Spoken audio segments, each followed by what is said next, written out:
Hello, my name is Marcus. I'm the compiler of a collection of therapy quotes entitled 1001 Windmills of the Mind.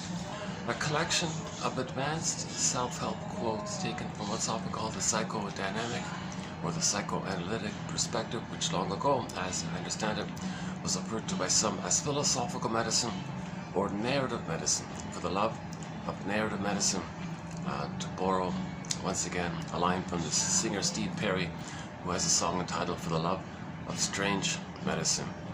And it's strange. These quotes are strange. This video is going to be part 2 of 2 of TQ 2822. So in part 1, I kind of at the Swan Place, at part 1, I kind of try to provide some of the basic foundational theories in this so-called psychodynamic perspective. That fancy jargon, that fancy term, it just means that the past influences us. That's it. What's the big deal?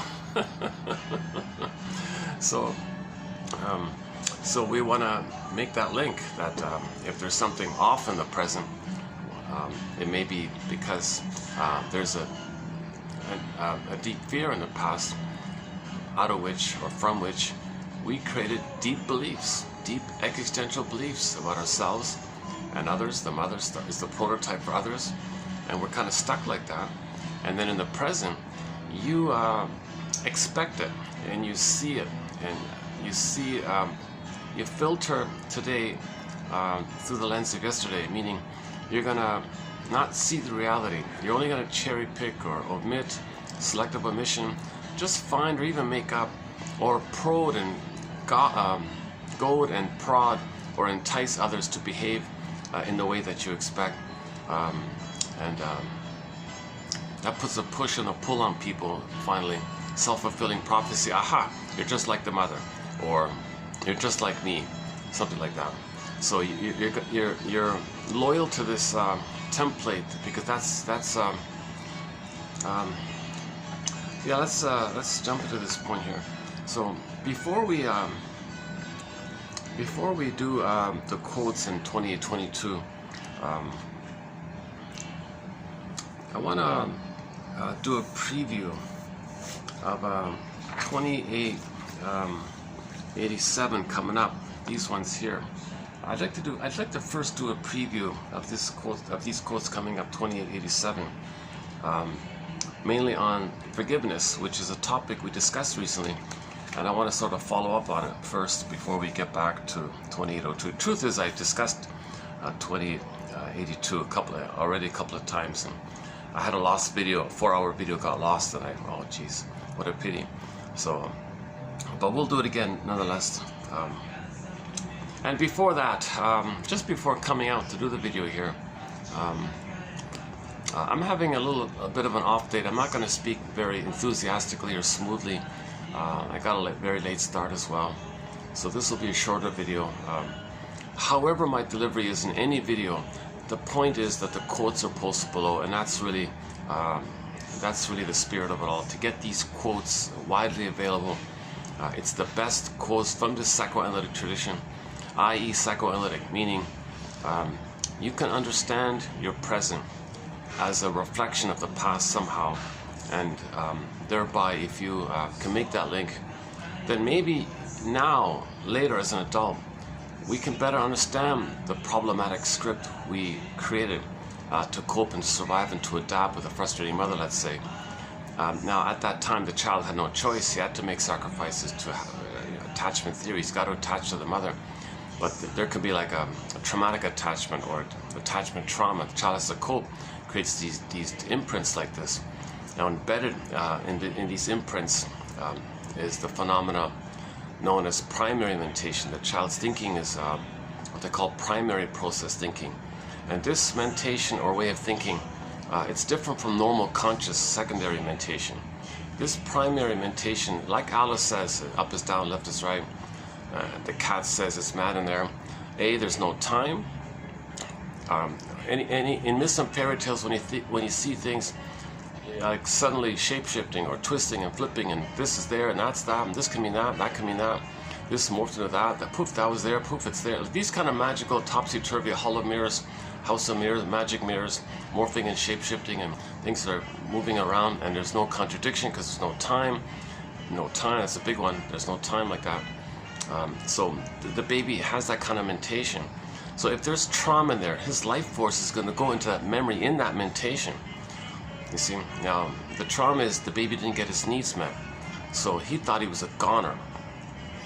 Right, no baby would make it without a mother. Basic attachment. So he has to attach, but so he survives physically, but his emotional life, and he's going to sacrifice his soul. He'll freeze it up and exile it, discussed in part 1, and then he'll do a lot of he'll create a false self to deal with life.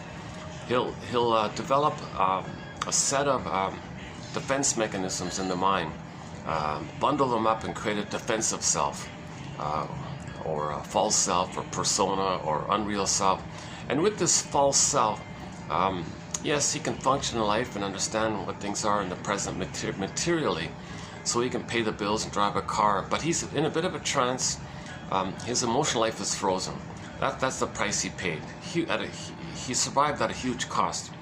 The cost is he'll go through the motions of life, but he'll be dysfunctional, and that's the loyalty to the mother, because for some reason the mother maybe used the child, and the child says, okay mother, I'll save you, I'll fix you, I'll do what you want. So the baby has to sacrifice himself to that end, so he's going to be loyal like that. And it's very hard for later at midlife to forgive a mother for this betrayal.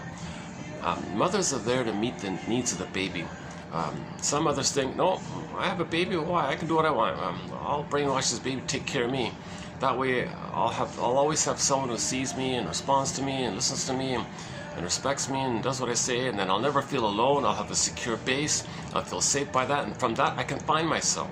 So some mothers parentify their children. Can you believe it?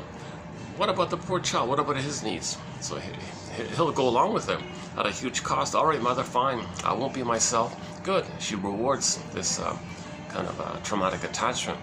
So it's very hard to kind of unblend from this later on in life, because when that happens, the child can't think it. He can't understand it. So that's the scarecrow image. Something's known. It's called implicit memory, procedural memory, but the scarecrow has no brain. He can't think it. So it's the unthought known. It's known, but we can't think it. So the child can't think it. Plus, he couldn't feel it. That's the Tin Man. Lost the heart, all the feelings. And then another byproduct of attachment trauma is the cowardly lion. The person's going to feel disembodied, like the stuffed rabbit or something. Now, when we're older, the goal is, well, let's see now that we're older, maybe now we can feel what we couldn't have felt, and understand and think what we couldn't have understood back then. And if you can do that, those two things, that's called abreaction. And the image for this is in the film Inside Out 2, when you see the orbs coming rushing up to the front. But to get the orbs, okay, all those, so Joy in the beginning of the film was engaged in splitting. The baby can't handle ambivalence or confusion. Keeps the good memories, pops away all the painful memories. Splitting either or like that. So that's pain like that. So I won't redo that whole story here, but anyways, the image of the healing in Inside Out 2 is that finally, someone's got to reclaim what we denied and repressed, and know and feel what we couldn't have felt. So the baby couldn't handle it all, so he rejected a lot, and that's a pain like that. So in the healing process, we got to ride the broccoli boat called free association. Say what comes to mind. What does this suggest to you? Go on, I hear you. Say more. What's the saddest thing about that? Or what's the most stuck thing about that? And just validate what you're going through, accept what you're going through, be your own parent kind of thing, where you validate. Because part of the attachment trauma is the child had an invalidating environment. The mother was invalidating. She was gaslighting, double binding. Okay, that's part of her attempt to. Already? Oh, jeez. Sorry. There's a looped music thing. Every 40 minutes they play the same, I don't know, 12 songs or something in a loop. And one of them kind of is really getting on my nerves. It's this one here. It's this bad cover of a Bee Gees song. So let me, oh jeez, yeah. Let me distract myself for 3 minutes and I'll come back. Haven't even cooled off yet, jeez. Okay, Pablo, so, you know, let's do this. Let's take a sidebar with music. Yeah, let's, maybe I can distract myself talking about a song. Just before coming out, I just noticed, you know, those random clips that show up on your YouTube channel and all this. Somebody, some street performer, basically, and their friends did their own cover of the Freebird song. A lot of people love that song and request it, kind of thing. Any request, and a lot of people say, oh, sing Freebird or something. I thought, oh my God, I forgot all about that song. Recently, we did some quotes on rationalization. Okay, we did 6 videos on rationalization, a very important topic. 28, 75 to 80, those 6 videos. And that's a very important batch of videos, those quotes that are on rationalization. Okay. It's when you're lying, okay, by appearing reasonable, and you believe it, but it's a lie, to hide to yourself and others that you're being unreasonable, that you're being immoral, and you want to appear moral. Something like that. It's called rationalization. Okay, that's a huge topic, so it doesn't mean you're being rational. You're being irrational, but you don't want to know it, and you don't want others to know it, so you cloak it over. Okay, your limbic system pulls in your cortex. Come on, cortex, come on, use some kind of tricky logic, use some rhetoric, use some PR tricks and advertising tactics, use some duplicity, double think, flip-flopping, innuendo, imply this, create some kind of thing, create some kind of excuse, self-justification, belief, rationalize, create some kind of thing that'll leave us alone, like explain it, you know, explain the problem away or something. Bury the pain. Don't face the pain. Give me a cloak. Give me a camouflage. Give me a mask. Give me a defense to hide the real motives that's going on underneath, which is based on early childhood trauma. They don't want to know it. So what they're doing is based on this trauma, but they don't want to know it. So they confess to the rationalization. Well, that's why I'm doing it, because of that. And this so-called because of that. If someone calls you out on it, okay, then they engage in trans logic. They want to confuse you so you believe them. Just like when the baby's confused, he believes the mother. They want to click that mechanism called trans logic, also discussed back then. Another clue to rationalization is that they don't want to see the other side of the story, or they might get angry that you like that, to stop talking about it. And they're aggressive and passionate usually about their defense. So for example, if the baby felt shamed by his mother and he thought the mother was dangerous like that, and he internalized this memory of him feeling no good and mother being dangerous, that's repressed, split off, repressed. Now when something's repressed, you project it and say others of that. So that's one theory about prejudice, sort of a classical, ancient, like a sort of a long ago theory on prejudice, which is still very valid. We have a whole bunch of theories on prejudice. But let's say that those 2 elements about yourself, that you believed you're no good. So again, when the mother doesn't meet the baby's needs, he thought, why isn't my mother meeting my needs? Doesn't she want me? Or is she punishing me? Is she rejecting me? Am I defective? Am I no good? That I'm in pain? Did I do something wrong? Is that why? Am I being punished? So the child is very confused like this. He feels shame and defective like this. And in relation to that, because of the fusion, he thinks the mother's very dangerous and rejecting like this. And he thought he was going to be a goner. Those memories, he splits off, right? So when something's denied in you, it comes to your attention by projection, what you say about others. You say, others are no good and dangerous. No, you felt no good and you thought your mother was dangerous, right? So when you say something like that outwardly, okay, that's a mirror to know that it's within. It's called projection. Now, if the person is not aware that they're projecting and someone calls them out on it, what are you talking about? You've got to be kidding. Are you crazy? What are you talking about? Well, what he then spontaneously comes up with, oh yeah, well, they're no good and dangerous because, make up some nonsense, but that nonsense is designed to appear, it's a pseudo logic, it's a fake logic, It's designed to throw the other person off and yourself off. It's camouflage. It's so-called blanket, right? So you want to believe something about why you're being prejudiced, to not make you know, like the reason you're prejudiced because of the thing you're saying, not because of the deep memory that you felt no good and you thought your mother was dangerous and you projected that outwardly. Because when you project it outwardly, it distracts you from the pain that is inward, called projection. So someone calls you out on it, and you don't want to face the truer issues, so you come up with a lesser, quote unquote, you want to confess to something lesser. So you make up this lesser thing, and then you want everyone to believe it, you want to believe it, you want them to believe it.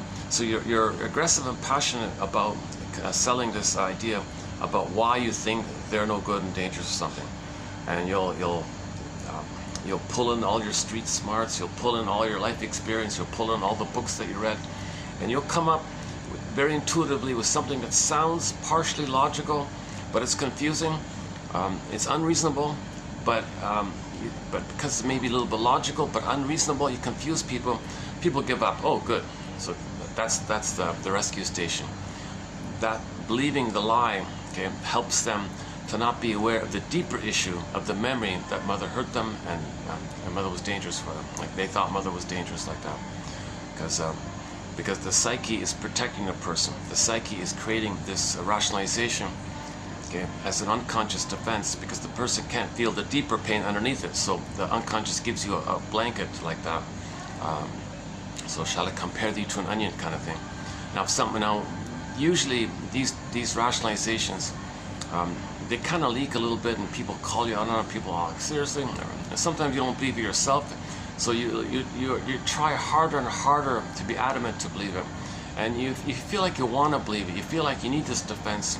So these kind of fake beliefs are defenses against pain, not knowing that the pain of the deeper issue caused the person to make these beliefs. So this process is called rationalization. So there's 6 videos on it, so I recommend those videos, again, 75 to 80, those 6 videos. Plus we have other earlier quotes on the topic. But my point about the song, yeah, I got off topic here. The song was, I just remembered something. One example of a rationalization was somebody had a handy motto.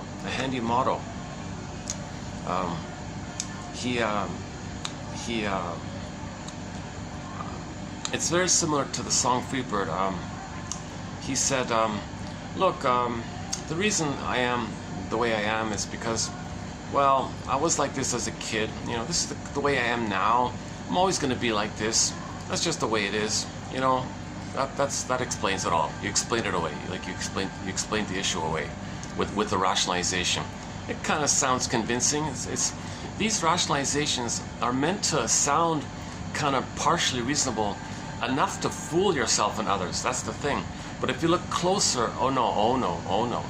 Okay, so her line was, if you want a handy, quick, handy-dandy model to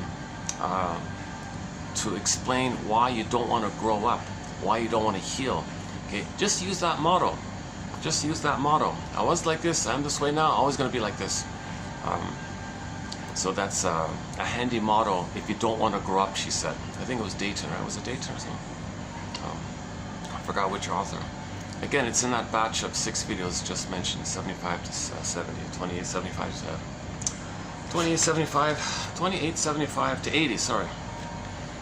A good batch of quotes, yeah. A little scattered a little bit at times, but if you stay with it, you'll get the broader zeitgeist, the gestalt of it, the whole impression of it. It's valuable. It's very valuable because it's not conscious lying. Like the guy who said. So let's do the Freebird song. I just before coming out, I saw some street performer and their friends play the Freebird song. Wasn't too good, but but I was reminded of the song. Oh my God, I forgot all about that song because I want to link that song to that excuse, that handy motto, because that song, if I remember correctly. Simple lyrics. The guy has Peter Pan syndrome or something, and so he's had a fling with a girl or something, And he said, look, girl, you know, we had fun or something, but I'm a Peter Pan, you see, just the way I am. I fly, I'm a flying boy, a swan boy, I fly all the time. Peter Pan, I don't want to grow up, just the way I am. It's not your fault, it's me. And that's the line of the song. It's not, you did nothing wrong, it's me, right? A common excuse like that. So I can't stay here, because if I stay here, you see, I'm angry at my mother. And I got happiness with you because I'm going to dump you the way my mother dumped me. That's why I'm so excited. So this little fun thing that we had on my end is fun because I dumped you because my mother dumped me. And I'm going to fly like that. I'm a free bird. So this is my problem. I am like this. I'm always like this. I'll always be like this. You can't change me. You can't. Nothing you can do about it. So he had a rationalization that he's a Peter Pan or a free bird. Always going to fly away from commitment, from responsibility, from relationships. Look, this little fun thing we had. You know, it's not. There's no way it's going to last. There's no way because the moment anything is stable, my anger toward my mother going to come out on you. So we're going to fight all the time. I'll be drinking. I'll be fighting. I'll be blaming. It'll be miserable like this. I can't face my anger at my mother. I can only limit my anger at my mother by treating others the way she treated me. She rejected me. I find women. I do the rejecting and fly away because that's what she did to me. I'm the free bird. I'm the Peter Pan syndrome. I don't want to grow up.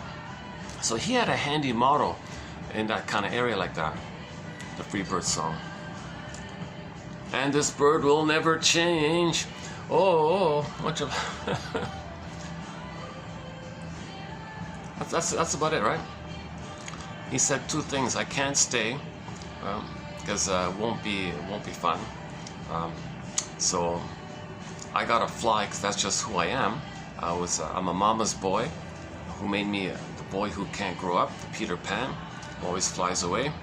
I'm the free bird, so just the way I am like that. So I'm sorry. You did nothing wrong. It's me. I'm at fault. Okay, it's not you. It's me. It's not you. It's me. Right? Famous lines, right? And so he did double. He did two. So that song's famous, I think, maybe partially for those two messages. One, the familiar excuse, the rationalization. So that's all a rationalization. It's not you, it's me. Sounds reasonable, okay. Plus, I was traumatized by my mother.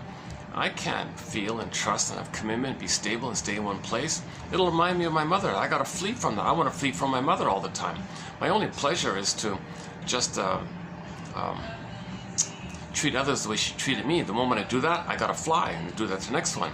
And he's a Don Juan syndrome, Casanova syndrome, the Peer Gynt syndrome, womanizer syndrome. So he's a Peter Pan syndrome base. Embedded in that is also the Peter Pan idea. Not gonna grow up like that. Well, there's another song that's on the song. There's two songs on here. They're starting to get to me. I don't think I can. I gotta take a break from this place because I've reached that point where I'm exhausted with these same old loop songs. This bad canned covers made up. Maybe they're AI generated or something. Maybe some kind of canned thing. It's kind of I feel a little when I hear these techno computer-generated covers of songs. I think that's what it sounds like it might be. I'm not sure. It sends oxygen and blood to my amygdala.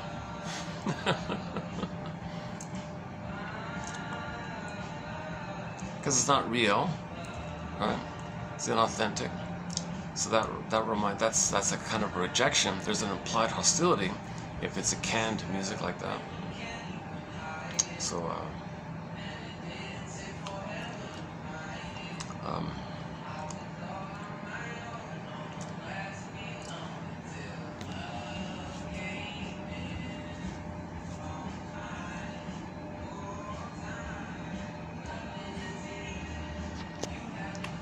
Okay, that's just one theory about why the Playboys and all that, why they're so excited.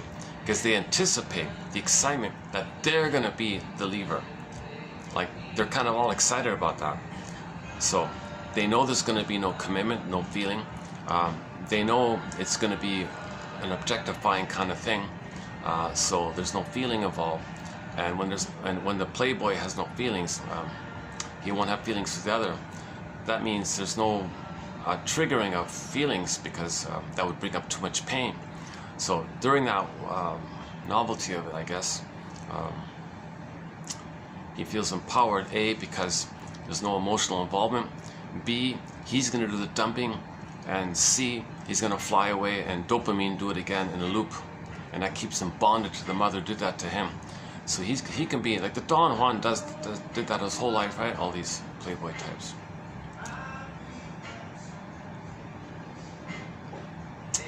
Yeah, I remember the song as a youth. It was on the radio. It's constantly on the radio. You hear it once in a while. It's a good melodic song and all that. A slow kind of melodic song. Very popular song, of course. It's up there with, Dust in the Wind and things like that.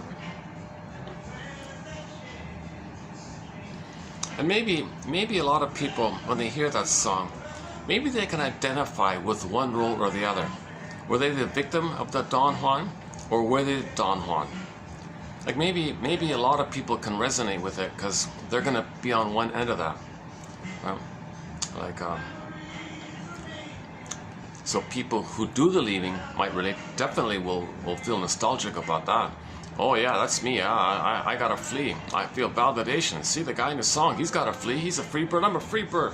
And you feel like you escaped from your mother. You're free from your abusive mother. The free bird image in the context of this song, the psychological emotionality, is mean you're gonna be free and fly away from the abusive, demanding, clinging, possessive, micromanaging, controlling mother who wants to dominate the child, because the mother wants to use the child to take care of her, so he feels encaged like that. So he wants to be free. And click over to another song called White Bird by the band It's a Beautiful Day. And the line in there is, white bird in the golden cage, in the winter time, in the rain and all this. This poor little white bird in this little golden cage, geez, so cold, harsh conditions like this. This bird better flee or he's going to be a goner. So maybe the Peter Pan is saying, yeah, I gotta flee. I thought I was going to be a goner. My mother's going to gobble me up. And his emotionality, he'll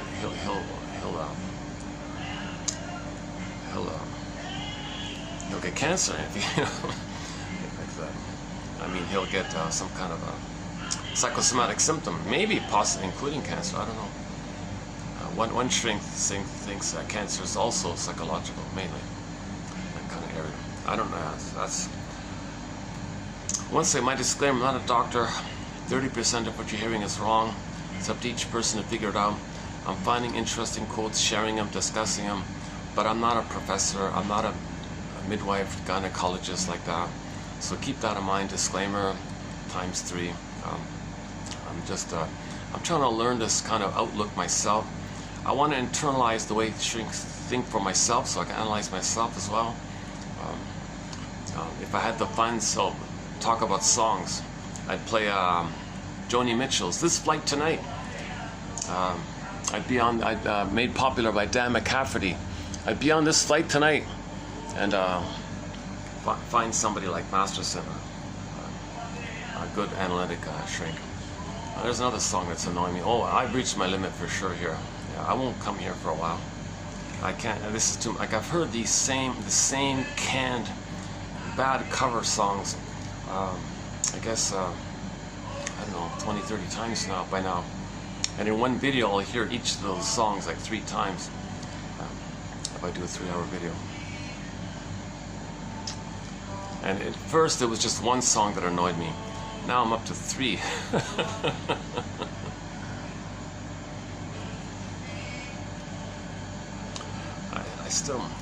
I'm a guest here. I don't want to, question them about it or kind of thing. But one thing I do notice, these venues, they're very stuck with these looped things. I visited another venue where I was at almost 2 years ago, and they had the same kind of thing going on. Recently, I just peeked there to just check it out, kind of thing. Oh my God, it was the same looped thing. Oh my God. Luckily the ball, it's not too loud this time today. Good, okay. Sometimes it's a little loud. Okay, today's okay, yeah, good.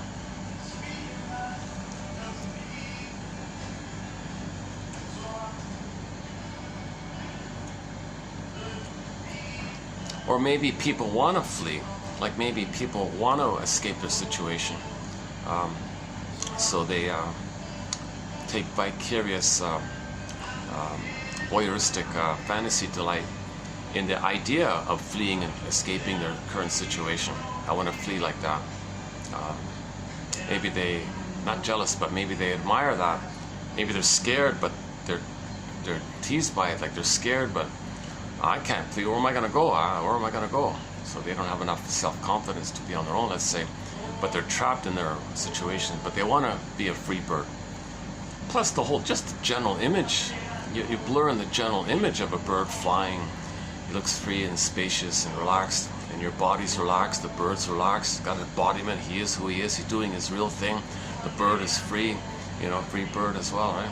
He's embodied, he's doing what he's meant to do, he's meant to fly, he individuated. So there's even that. I forgot his name. What's his name? One of Bergler's buddies, Arthur Hart or something.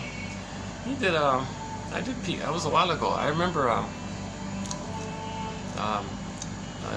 German shrink from long ago, from the 30s or something. He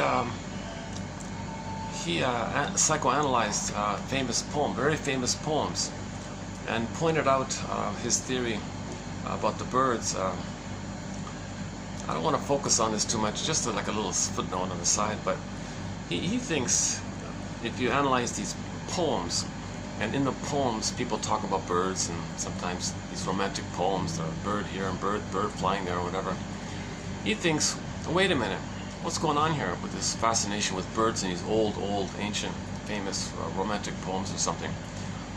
Maybe it's like a yearning, but it's elusive, it escapes you, it's beautiful, desirable, but you can't reach it, you can't get it. Is that the problem that the baby had in the nursing? The breast was beautiful and alluring, but the mother wasn't around and needed it, but flew away kind of thing, and now you're kind of in that mode where, what's going on here? But you're still yearning it. Maybe the bottle was used, or the feeding wasn't done properly, and you're missing that beautiful nursing experience. So you transfer, you make an image of what you wish you had, and fly that image onto the bird, and at the same time it does relay the fact that it was unavailable when you were yearning for it, as a baby was yearning for it. And then he even stretches it, he even takes it a step further, that the anger by it is when the Cupid guy throws the arrow to catch the... Is that right? No, that's something else. Sorry, let's scratch that part, yeah. No, this sudden love at first sight stuff, that's a different topic, yeah. Yeah, I forgot about that. Anyways, the conclusion is, he thinks, this Viromont guy thinks, that in the unconscious, birds can be a symbol for the breast. And but it's elusive and it flies away, and the person didn't get it, kind of thing. Now, if the baby is loved and nursed properly, he'll just enjoy birds as a part of nature like that. But the romantic poems have this deep yearning, and there's a lot of emotionality in the poems that he selected. So in that context, from there, like that. I didn't look too deeply into Tell the Truth, so yeah, why did I come up? Talking about birds a lot lately, yeah, another one, the free bird, and the one, the white bird, at least recently. Yeah. We do have, when I do videos, sometimes a pigeon will appear, the spotted dove, the blue jay, the loon, the heron once, and a couple of others, yeah. Once I had a bumblebee sit on, once I had a bumblebee just sit on the phone, just for like a half a second, he flew off. Also, a few mosquitoes, stray cats, for sure, yeah. Pigeons and crows, yeah, for sure, yeah, those ones too. One sec.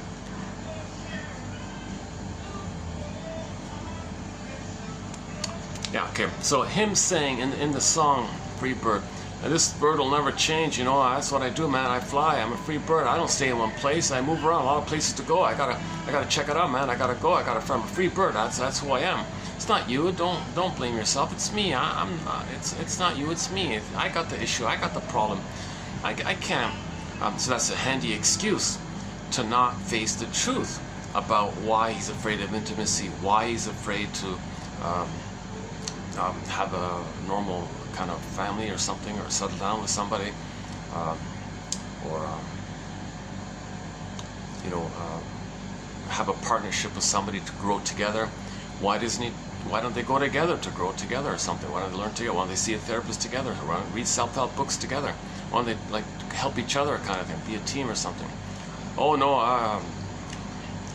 the moment I share a feeling, I remember the pain involved, so I can't share a feeling. So as a defense against feelings, I gotta fly away. I gotta have a free bird. So that's the, so the quote was in the rationalization batch was, that's a handy excuse, a handy rationalization that a person can use whenever they do not want to grow up. The boy who doesn't want to grow up, the Peter Pan syndrome, okay, same thing. Okay, enough of that. Okay, let's go to let's do a preview. We did some quotes on forgiveness recently, so I wanna just kind of follow in on it. I want to do the first one of 2884 first. I want to focus on this idea about why it's hard to forgive somebody. Like why it's hard. Like why would it be hard for the Don Juan to forgive his mother, or anybody who's dysfunctional, anybody who's not living the fulfilled life, or anybody who isn't individuated and enjoy life in the present, and have the capacity for gratitude and mourning. They can mourn. They can have pleasure in the present. They have the gifts and the treasures available to express, which is meaning and pleasure and a path with Hart. Okay, if they don't have that kind of stuff, and they're dysfunctional, still using the old coping strategy they adopted, dealing with the attachment trauma, and just spinning it around all the time, it's dysfunctional. So to get out of that curse, you got to forgive the mother for that. So we did some quotes on this forgiveness issue, where you got to see that you're like another song, Bruce Springsteen, Independence Day, Toronto YouTube intro. The guy who filmed that clip, he was way up in the rafters. Everything was dark. You don't see anything, but the audio is very clear. And you can hear Springsteen saying about that song, I wrote this song, as a teenager because I wanted independence from my dysfunctional home, physical independence.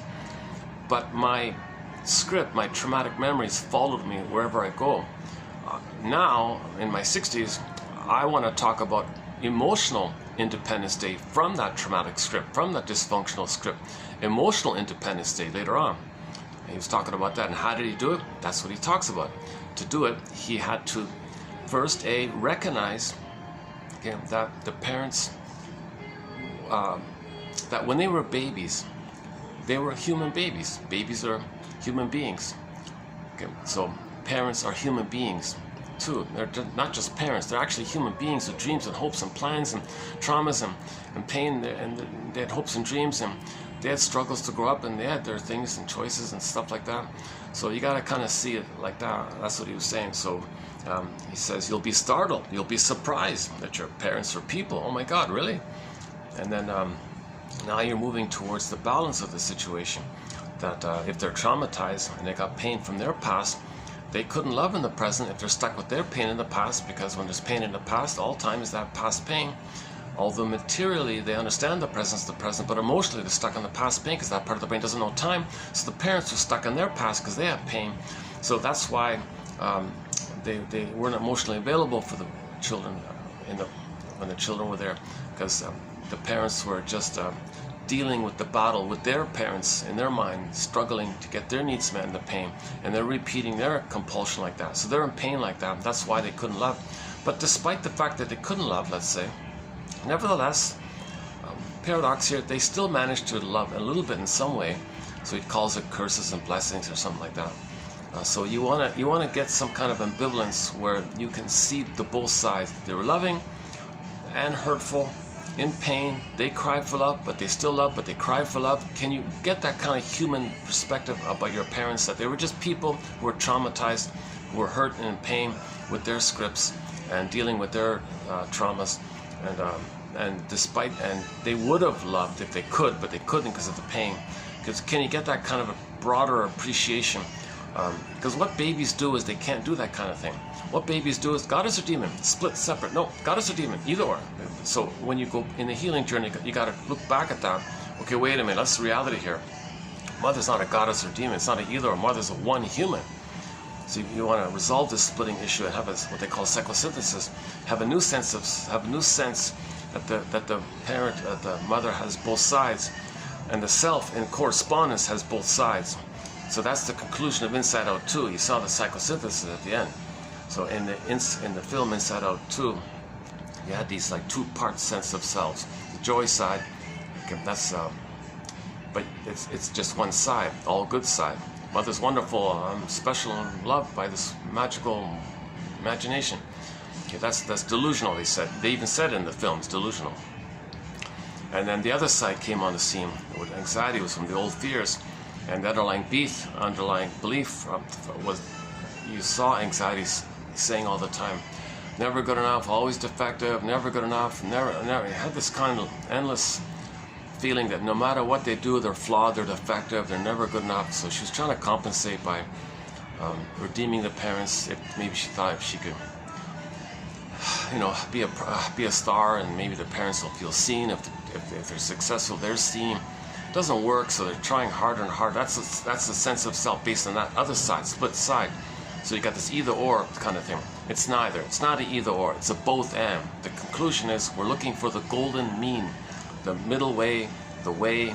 Okay, it's called the third side of the coin. And you saw that in the conclusion of the film, where at the end there, those two beliefs from those two sides are coming up. So for themselves, they were saying, I'm born good.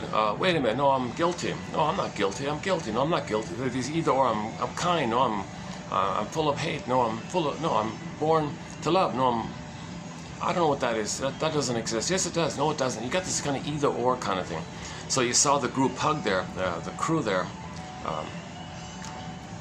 The 9 characters. I don't know why Nostalgia didn't come up out of the room to join in. She should have been there as well. Anyways, the main point was we kind of embraced and tried to hold the two. It's not an either or. It's not an either or. Can we get to an both and? Then sure enough, whoop! You got a new sense of self coming up. That's the authentic sense of self, of the beingness. That the truth is that the baby is born to be loved. But if he's hurt, he's angry, he feels guilty, but he's born with original goodness, original virtue, original blessing. He's born to be loved. He's not born guilty, but he thinks he's guilty. He makes that belief to kind of make sense of the situation when the mother's emotionally unavailable. He thinks that. That's something he creates to cope and manage the situation. He's not born originally like that. But he has these two kind of things going on. Okay? And when he's nursing with the mother, okay, if the mother's hurting him, no, that's not my mother, that's a monster. Make up another one. Oh, she's wonderful. Even though it's a delusion, and while he's feeding, he thinks the goddess is there. No, the mother hurt him is there. This is wild stuff. In this primary mentation, this primary mentation, Alice says, okay, that's some fairy tale stuff, right? Goddess and demon like that. No, the mother's not a goddess or a demon. Come on, she's a regular human, down to earth human being, okay, who. Like all of us, we're all humans here, same one big earth family like that, but we're all traumatized. Can we understand that? But the baby, no. The baby in the being, he cannot understand that. That's the problem. So he splits to cope with it. He frees his soul, exiles his soul, identifies with the guys, he treats others the way he's treated. And then he's got to express his anger at the mother. So he finds proxies to play his own soul, which he shames the way the mother did to him. Then he flip-flops. He sees the one he just shamed as the mother who hurt him and plays himself, expresses anger at the mother now. He's doing all this dramatic kind of stuff, trying to struggle with, he didn't get his needs met, he's angry at her, he is her, so things are flopping around wildly like that. Then he creates rationalizations to cloak it. So he's not aware of it, others not aware of it, and he's kind of stuck with this curse. And this curse is embedded in the false self construction, and he thinks the false self, that's who he is. No, the false self is the false self. The authentic self that's a given at birth, but in trauma we freeze it and exile it. So at midlife you want to get it back. But how do you get it back? You got to resolve the splitting, identify the splitting. The mother, you got to forgive her. So why is it so? Part of forgiveness is A, okay, they're in pain. That's why they couldn't love in the present, because when you're in pain, you only see the past. A, okay, B is just that they're people, not just parents. Don't think of your parents only in the role. Like, no, that's a role of being a parent. But they couldn't even do that role. But they're people underneath that. They're really just people as well, right? And they didn't have the competency for the role, so they weren't. So they were quote unquote over their heads kind of thing. Okay, and then the journey of the splitting issue. Okay, now another. That's not enough. And then in the first one in 2884 says this: all too often,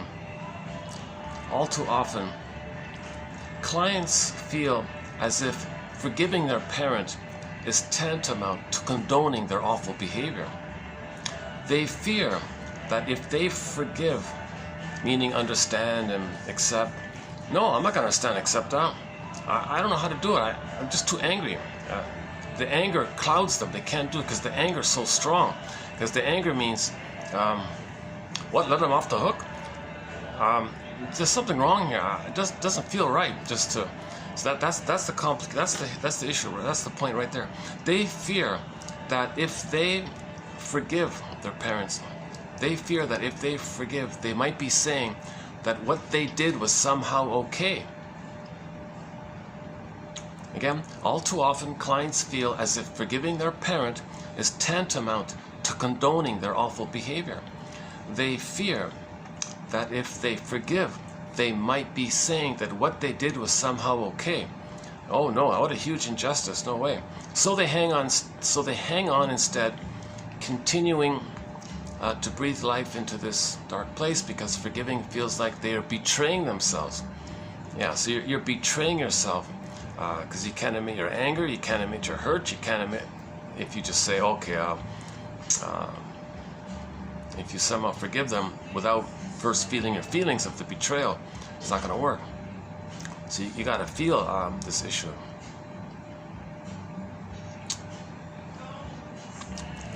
Okay, so yeah, it goes on a bit, but let's. I want to focus on this first part here, this condoning one.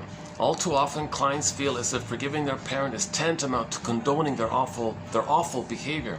They fear that if they forgive, they might be saying that what they did was somehow okay. And by doing that, you're betraying yourself as well. You would be betraying yourself as well. Okay, and now, begin the first one in 2087, by Stephen Sandler here. Okay, the client's dysfunction, anger, whatever. Okay, if he doesn't forgive the parent, obviously he's fighting with her. He created a defensive structure with her. He's going to be neurotic because he's going to search for her love, but he's angry at her. And the pain, he'll create excuses. He'll treat others badly the way his mother treated him. They'll hate the one he just treated badly because he'll see the one he just treated badly, who first played him, suddenly flips as his mother. This is neurotic stuff like that. He identifies as the aggressor, so he won't feel anymore. He won't make I statements. He won't make free association. He won't tell the truth. That's a feeling. And he might be a free bird all the time, a playboy all the time. So whatever dysfunction he creates out of that attachment trauma, whatever neurotic dysfunction, okay, it's a defensive structure to keep him unaware of that pain, that betrayal of the mother. Okay, so that dysfunctional pattern, whatever it is. Okay, so just fill in the blank. The client's dysfunction, or fill in the blank, whatever it is. The client's dysfunction, unhappiness, depression, whatever you want. Okay, the client's dysfunction. Or Peter Pan syndrome. Okay, the client's dysfunction is part of the secret bond of suffering that links her to mother. It is part of an unhealthy identification with mother, a pathological mode of attachment to her. Okay, so this is a traumatic attachment. This is attachment trauma, relational trauma, interpersonal trauma. He becomes dysfunctional. That's the bond to the mother. This trauma, his own dysfunction, that's the link. And remember, it's fused. They're one in the beginning. So he never even got enough love to be himself first. He didn't even get that chance to differentiate first. And he's traumatized in that time when he's supposed to get love to be himself, and he's traumatized that early on. Like, whoa. You see, so now forgiving your mother, so now forgiving your parents feels like you're losing yourself, because if you don't have the parent, no baby would make it without, no baby would survive without a parent. That's his point coming up here. So let's next part. For some clients, this dysfunction or some other symptom, fill in the blank, including depression, is proof. It's proof. It's proof. That's a good one, yeah?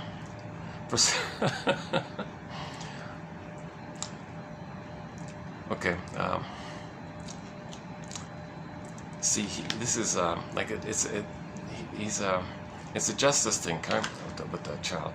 For some clients, their dysfunction, whatever it is proof of the wrongdoing committed by the parents. They unconsciously refuse to get well, because being happy means letting the criminals off the hook. They publicly display their suffering as protesters carry banners at a political rally against injustice.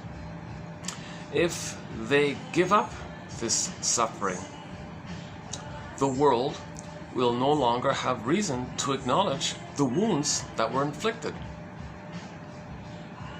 Clients may stubbornly cling to their symptoms and resist getting well. While it is true that every client comes to therapy with a healthy wish to be free of their symptoms, we must never drop our vigilance in looking for the resistant part of the client that fights to maintain their neurotic equilibrium.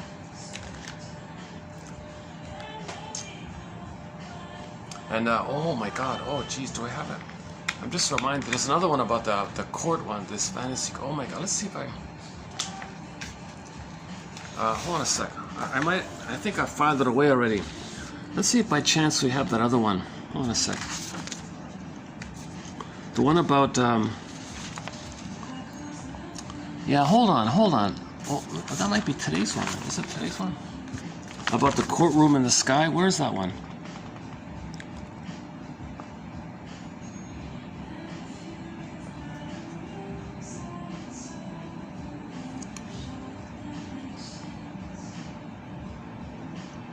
Time element. Maybe not. Okay, I think I filed it away. Oh my God, if you look at the past quotes for the past 2 weeks, there's a very good one about this topic as well, where the person is still clinging to some fantasy jury in the sky that's gonna declare that your parents were psychological criminals or emotional criminals or something.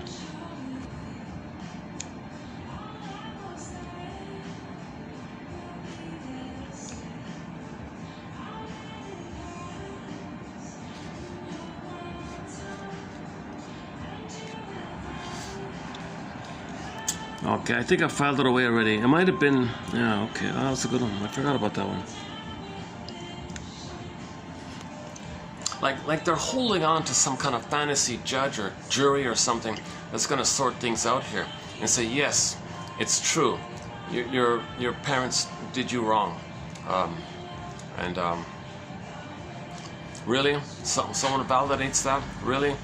See, no one's going to do that, right? There's no one in...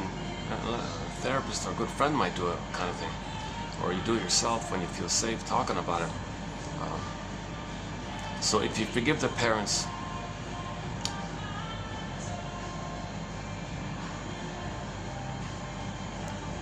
anyways, let's just stick. Yeah, I'm not fully energized today, guys. Yeah, I'm having an off day today. I'm not thinking. I'm only on 2 cylinders today. Okay. I wasn't even gonna do a video today. It was raining at all. Oh, good, it's raining. I'll just stay in. And it stopped raining. Oh, it stopped raining. Oh, jeez. It's already 4 o'clock, right? Let's see what time is it. That's 4:01, yeah.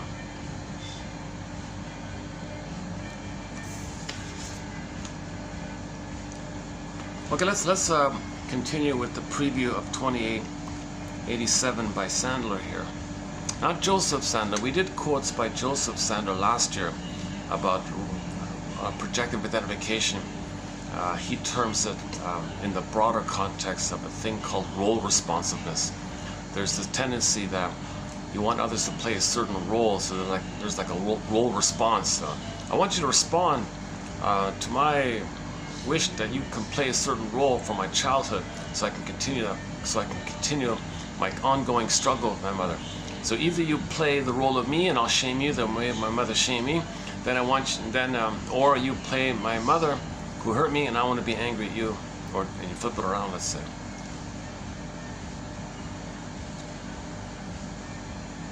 This is another Sandler guy. Okay. Where are we here?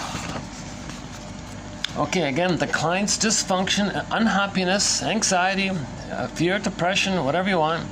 Okay, toxic masculine behavior, or rejection of the feeling self, or manic behavior, or being greedy or envious all the time, being cynical, or being schadenfreude, or negative humor, whatever it is, there's hundreds of ways we're dysfunctional. But this dysfunction is part of the bond. That's the secret, covert, hidden, invisible bond, trauma bond of suffering that links the person to their traumatic mother. It is part of an unhealthy identification with her, because you're one with her when that happens. So your dysfunction, it's embedded in that you identify with her. When the mother hurts the baby becomes her, like that kind of thing. A pathological mode of attachment. See, in normal development, the child feels safe, rhythm of safety, secure attachment. Okay? Mother sees the child, soothes the child, is there for the child, recognizes the child, meets the child's needs. Okay? The milk flows smoothly, natural feeding. The baby has this rhythm of safety, a blissful oneness. Then the oneness that's there at the beginning, the fusion, it's all one like that. Out of that egg, the safety during that time allows the child to differentiate. He hatches out, so to speak. See, he kind of differentiates out of that. But if he's terrorized during that fusional time, he can't get out. No safety in the egg. He can't differentiate. If he's traumatized during that egg time, oh my God, what's he gonna do? He identifies with the aggressor. Now he's treating himself badly the way his mother treated him badly. That's dysfunction. Now, to get away from the pain of that, you do other things to distract you, as like red herrings kind of thing, or rationalizations kind of thing, to make you unaware of the quote-unquote major crime. You confess to lesser crimes, that burglar's jargon. Edmund Bergler, one of our mentors. So now you got these layers of defenses, and rationalization is the top one. So you start with confronting your rationalizations, identifying your lies. Just simply say to yourself, really? Well, no, it's something else. Okay, and you go down like that. And the goal is to you go down, that's like riding the broccoli boat to the back of the mind, get the abreaction, the release, the catharsis, the purification, the cleansing. This feeling now what you couldn't have felt, because now you can know and understand what you couldn't back then. Now you can know, because you're older, now you can know. The baby couldn't know, now you can know. You build your ego, you strengthen your ego, you enhance your ego. That's what this is all about. You want to repair the ego, this capacity to understand what you couldn't have back then.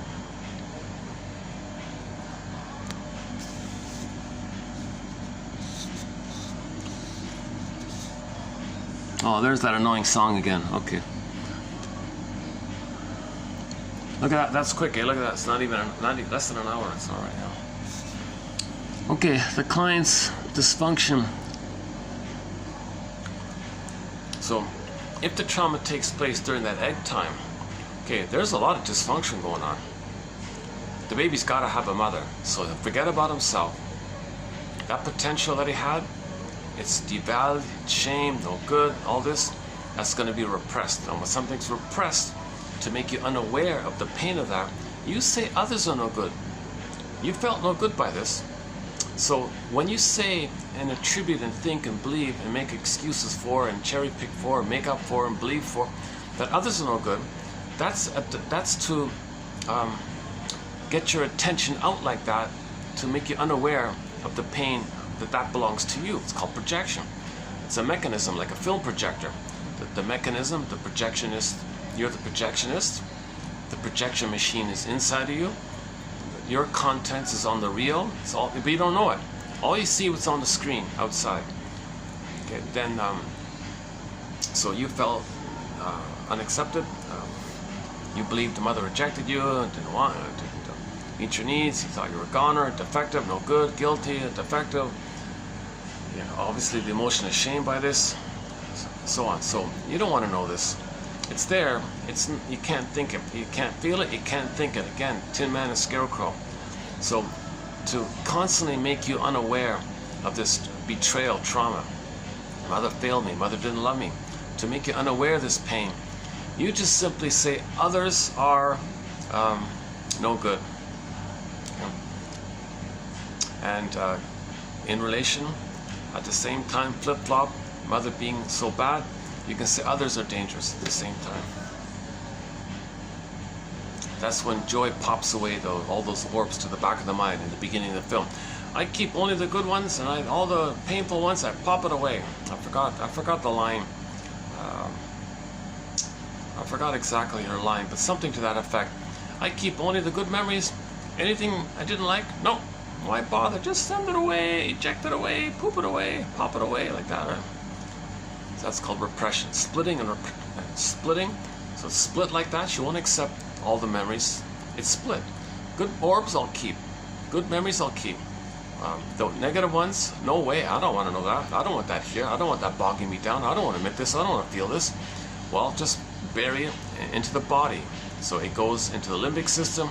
There's a pain, and you get psychosomatic symptoms, and the body bears the bears the burden. Then you get symptoms, right? Then your physiology comes out, and you might get a symptom sometime at midlife. You might get a psychosomatic symptom. So the body's going to hold it and buffer it and sponge it, so to speak. But something will go kaput usually at midlife. So when there's a psychosomatic symptom, the pain pump is creating it. The idea is to regard the psychosomatic symptom as that pain that you denied, and that pain, mother gaslit the baby. So when the baby was crying and screaming to the mother, those emotions had to go somewhere. So turn inward like that, and the body bears the burden. Mysteriously between mind and body, the body keeps the score. The body remembers. Every body tells a story. Again, that kind of thing. So when the baby's crying and screaming to the mother, you didn't meet my needs here. I'm scared. I'm terrified. I'm not going to make it here.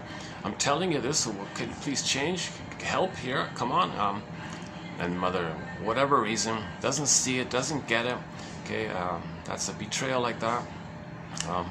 No, really, mother. Okay, I don't know what you're talking about. No, you're not scared. You're not in danger. Yes, I am. No, you're not. Yes, I am. Gaslighting. Word of the year 2022. Gaslighting. Mother's gaslight the baby. What's the baby going to do with all those feelings? If mother's going to ignore it and gaslight him and reject it and maybe even punish him for it, what's the baby going to do with those feelings? It turns inward. Now that energy, that life force, okay, goes inward. Okay, so now it's kind of like going inward somewhere, and it ends up in some organ system, or just a simple organ, or a whole system within.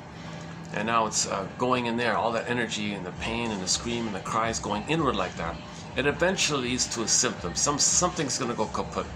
Now the pain of the kaputness of the organ, okay, that pain, that's the cry and the scream that was originally there back in the nursery. It just went detoured underground, diverted roundabout way to the symptom. And there's like a delay, like takes time like that. So when a person gets a psychosomatic symptom, you gotta regard it as an emotional communication. That 99% of these symptoms, most people think, are emotional. Okay? They reveal that cry, and they conceal it because it's kind of within like that. Whereas originally, with the mother to the baby was kind of open and revealed, right? You saw it, you hear it, two people open, revealed. But when it went inwardly to itself, it's kind of concealed, but the pain reveals it. Psychosomatic symptoms reveal and conceal this emotional conflict with the mother. Okay, so that means a midlife person gets a symptom. Many people say, well, so traditionally, the doctors will give you some kind of relief. They'll play whack-a-mole with your symptoms, they'll pill it away or operate it away, or they'll do some kind of procedure kind of thing. But the psychology is still going on. The memory is still going on. So it's going to come out some other kind of way. And it might come on your personality, you might become more aggressive outwardly, you might become more hostile outwardly, or you might get another symptom inwardly, or it'll be more rude later, or become a curmudgeon later. It's still going on. This whole quote-unquote pain pump is still going on, right? So then another symptom. So if it's another symptom, then you play whack-a-mole again. It might be another symptom, play whack-a-mole, and a person takes all these kind of things. So the point is, a lot of people say, a lot of medical doctors get the idea, gee, well, I can make a lot of money just playing whack-a-mole with people's symptoms like that. People thank me for it. There's such relief. So they relieve suffering. That's great like that. But they didn't cause what's causing the pain pump. They didn't heal. They didn't do narrative medicine to forgive the mother, which would heal it. They didn't do what you see in Inside Out. Now in Inside Out too, you don't see Riley on the couch talking to somebody weeping and all this, telling her story, weeping. Okay, you don't see that release. You see what goes on inwardly, the visual, and imagine the visual of what kind of takes place inwardly if somebody were to do the therapy process called free association. Okay, and then you get the abreaction. Two basic things, right? Free association, and when you feel safe, you can do it. Okay, say what comes to mind, but you only do that when you feel safe, and then you gotta make inferences and guesswork. Could it be this? Could it be this? Kind of guessing around like that. Got to be a detective. Free association, be a detective. Free associate, be a detective. Maybe is it this? This feels right. Is it this? Could it be this? What does this remind me of?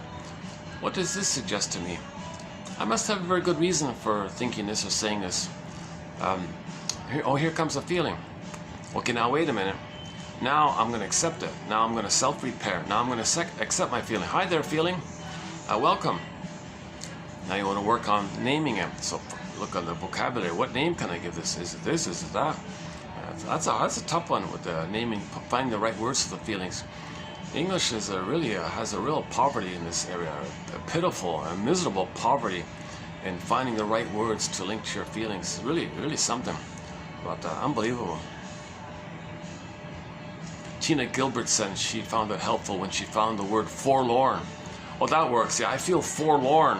I feel forlorn. She was crying when she said that word, forlorn. I feel forlorn, and she was weeping. She said, so you gotta look for advanced feeling vocabulary terms, and there aren't even any dictionaries like feeling vocabulary terms. So it's a lot of work to find the right terms for this. Anyways, you want to validate and accept it. So the famous the famous poem, is it Gibran, one of those guys? You treat your feelings like a guest in a house. Just like you have a guest in your home, you welcome them, treat them nicely. Here's a pillow, make yourself comfortable. Well, same with your feelings. Treat it like a guest in your own house, inner house. Oh, welcome. Hi there. Open the door. Okay, welcome. Come in. Have a seat here. You like some tea? Gee, how was your? Listen to them and pay attention to them, just like you listen to your guests' stories or whatever. Guest house. They might be rowdy. Well, sometimes you have guests. They might be a little excited. Well, you're polite like that. Okay, well.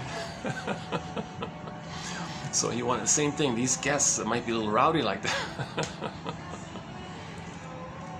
We haven't mentioned that in a long time. I forgot it's a very old, ancient, famous poem from 1,000 years ago called The Guest House. Is it Rumi or one of those guys? Rumi or Mirabai or something like that. I forgot. Look it up. Yeah, it's called The Guest House, ancient poem or something like that. So that's the kind of attitude you want to have with your feelings. It's a metaphor of how you want the positive attitude, accepting and welcoming attitude you want to have for your feelings. Because when the mother didn't do that, when the baby had feelings, mother attacked the baby's feelings. No, get out, get over, stop crying. Oh my God, That's why there's a common pattern within friendships. When a friend says they feel something, what does the other person say? Oh, get over it. What's your, it's not gonna, don't be too sensitive. It's nothing. Get over it. Get over it. They don't validate it. Right? The mother, that means that the mother didn't validate their feelings. They identify with the aggressor. They don't validate your friend's feelings. So a good self-help exercise is to validate your feelings, right? So if it's for yourself, or for, let's say your friend says something, you must have a very good reason for blank this, right? Like saying this, thinking this, believing this, or wanting this, or doing this, or whatever. So your friend tells you something, he's upset about something. You must have a very, I believe you really must have a, I'm sure you have a good reason for saying this and feeling this. You're damn right, go on, and they say something more, right? So that you validate, then they say more when you validate, right? And then they get stuck. Well, I noticed you're stuck. You were just saying about it, and then now you're kind of stuck like that. Yeah, I don't know what it is. I feel blocked here. Well, what's the emotion of this block? I don't know. Some kind of stuckness. Okay. What's the most? How stuck is it? Well, it's very stuck. Okay. You must have a very good reason for being stuck here. You're right. I think I do have a good reason for being stuck here. What's the hardest thing about being stuck? The hardest thing about I'll be telling you the hardest thing of being stuck in your free associate, that kind of thing. So those are two ideas, right? What's the hardest thing about? And you must have a very good reason for. You must have a very good reason for feeling stuck. What's the hardest thing about feeling stuck? Those two. You want to validate like that. So that's riding the broccoli boat to the back of the. You're riding the broccoli boat and inside out to you, that river there. You want to go back to the back of the mind and retrieve those lost, buried emotions that you rejected in the beginning when joy popped it away. You want to get it back, and you have to release, get it back to yourself. So you want to go back like that. Validation is the way to go back. Free association is the way to go back. Self-reparenting, self-accepting is the way to go back. So you want to treat yourself nicely now the way your parents didn't do it back then. Now they were in pain. They didn't receive it, so they couldn't do it. So you got to do it yourself like that. It's famous inner child work, self-reparenting work, inner work, or whatever you want to call it. Where are we here? We're off on a tangent here. Hold on a sec.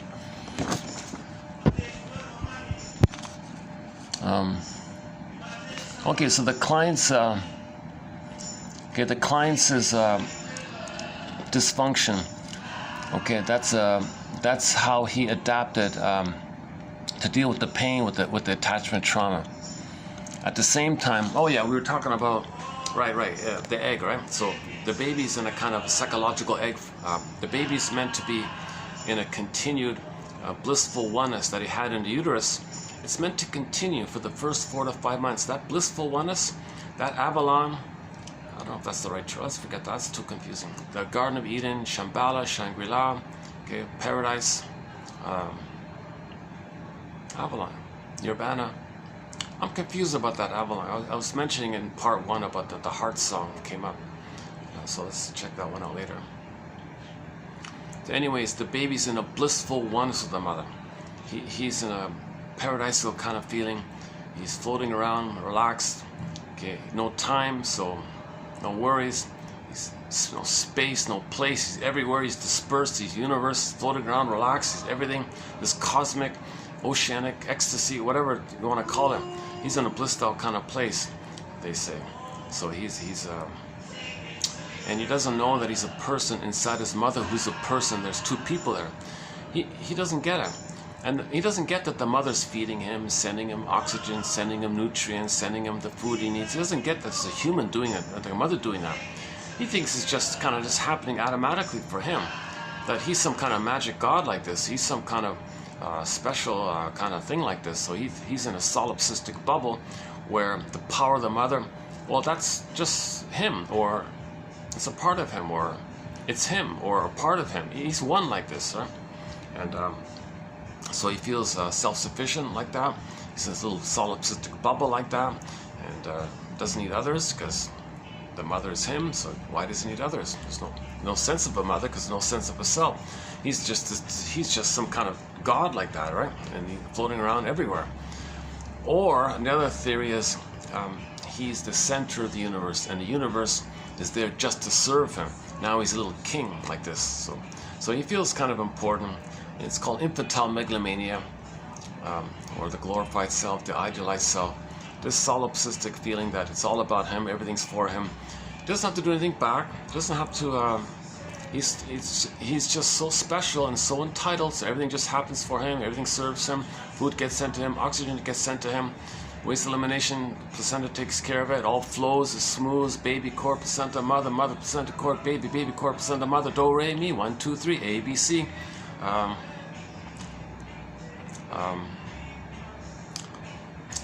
And you're in a free bird.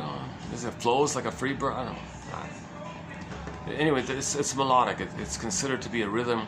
It's a flow. Mother's heartbeat, pulsating of the cord, the 3 blood veins. He's floating around this blissful condition. Here's some kind of musical backdrop, thinking maybe that's the mother. Maybe music's the mother. Maybe I want to hear music. Maybe music's the mother. If he's everything, what's not him? If the mother's him, what might not be him? Well, one Grassi thinks, well, maybe it's music. Meaning the prototype of music, heartbeat, pulsating, blood flow, that's melodic with the 3 veins. So that's why later on, when you hear music, like even this obnoxious stuff, as long as there's that kind of beat, heartbeat, some kind of bass line, the pulsating, any kind of melodic kind of thing, melody or kind of thing, that's the blood flow like it. It's going to trigger. Usually it'll trigger, as long as it's not too abrasive or it's done in a way to trigger you, or it's not too out of tune, or doesn't remind you of some negative feeling, something like, okay, then generally speaking, if the music is considered the master emotion, because it'll trigger the time when you were in heaven, paradise, blissed out, and you had your golden ball, you had your beingness, and you had that blissful condition. So music in the present reminds you of the time in paradise when you had all your feelings. So Grassi calls music the master emotion because it triggers the time when you had all your emotions. So you have this little glimpse of this golden feeling inside when you hear music. Now, if the lyrics, if you can relate to the lyrics in your life, that's to boot, right? So if the lyrics are encouraging or validating, or you can relate to it, that'll add to it, right? That'll add to it. And then, so if everybody wishes they could be the Don Juan, or they are the Don Juan, or they were a victim of a Don Juan, or a Donna Juana, a she-wolf. In the 40s, it's funny, right? In the 40s, another name for the Don Juan was the wolf guy, right? And at that time, they would use, for the female, they would use Donna Juana and the she-wolf, like the female wolf, they would just say the she-wolf. It sounds kind of funny. That was a recent, about maybe 2 weeks ago, you'll find that quote about the she-wolf. Type in she-wolf. Type in she hyphen or dash wolf. You'll find it. It's just a recent, just like 2 weeks ago or something.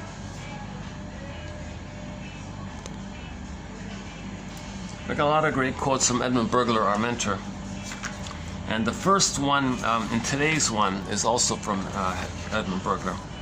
So we'll get there. Hang on a sec. Okay, before I forget, for the price of half a cup of coffee, one can get this in collection. It's a minimal admin fee, €5, $5. You'll get 10,000 of the best quotes from psychoanalysis. Or simply for free, right here on the channel. Just click around, you'll get it for free. So 2 ways to get it at the moment. For free here on the channel, or for convenience, you can get the whole PDF file. It's a 4 mega something, I don't know, 4 MB or, it's a massive file. It's a great resource for anybody in midlife in the second half of life. They're clear. Don't worry, there's no Jung and Lacan, and there's no Freud, ironically, because of the translation problem. So you got clear quotes, like what we read today, like from Sandler, you know, and Masterson and Guntrip and Solani and Rinsley, Grotstein and Ogden, okay, and Janoff and Althea Horner. The list goes on. Yeah. 90% from the medical doctors, and maybe 10% from self-help authors who are psychoanalytically minded.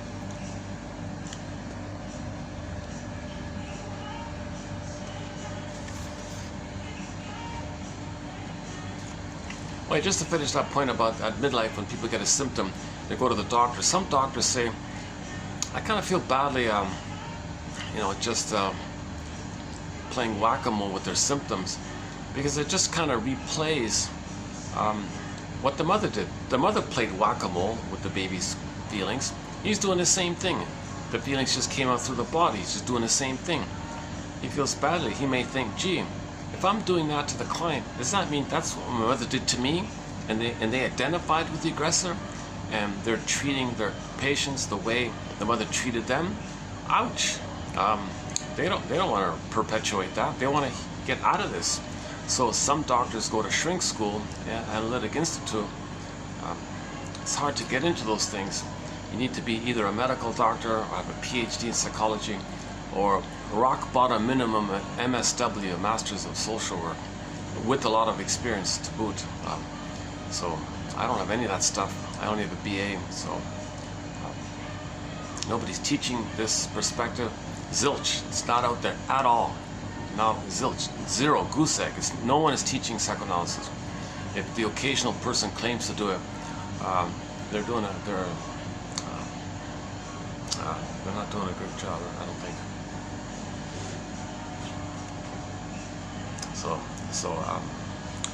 So the next best thing is to try to self-teach it. So I'm trying to self-teach it. So my way to learn is to talk about it. Somebody said, if you want to learn something, teach it. I'm not teaching this formally, but if I'm talking about it, I'm kind of learning about it myself. So the give back for these anxiety-filled deliveries, because I haven't been analyzed. This is like tonight, Joni Mitchell. So I haven't been analyzed. That's why you see my anxiety, all my ums and ahs and stops and starts and self-corrections, little meanderings and getting off topics. And I swear, I had this.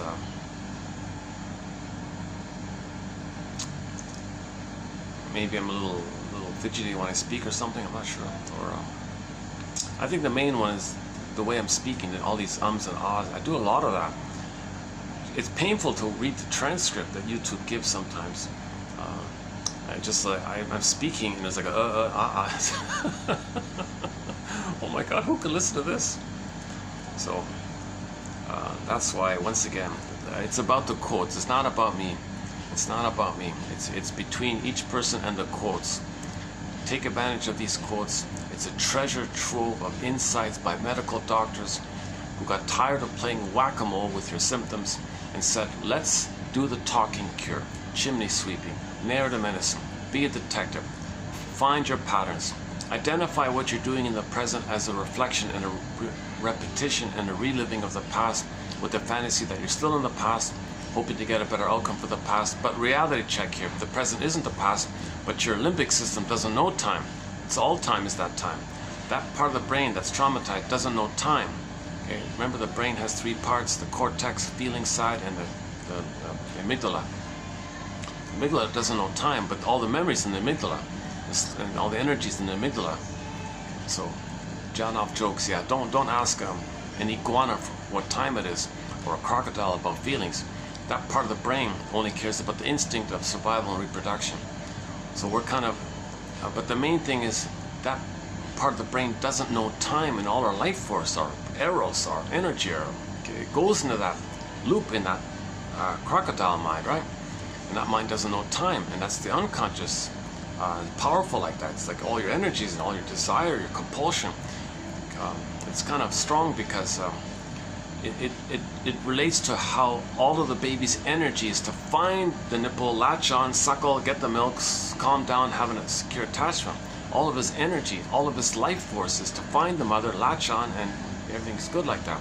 So that's kind of like that push like that. So then all that energy and the push is in that loop because it failed. Mother failed. Didn't feed properly, or she was rough handling, or not around, or used a bottle on a schedule. Baby was crying. Mother frustrated. Here's the rubber nipple. Doesn't want it. Angry. What's this? Mother's frustrated. Dips the rubber nipple in honey. Here you go. What trick? Betrayal. I don't want this.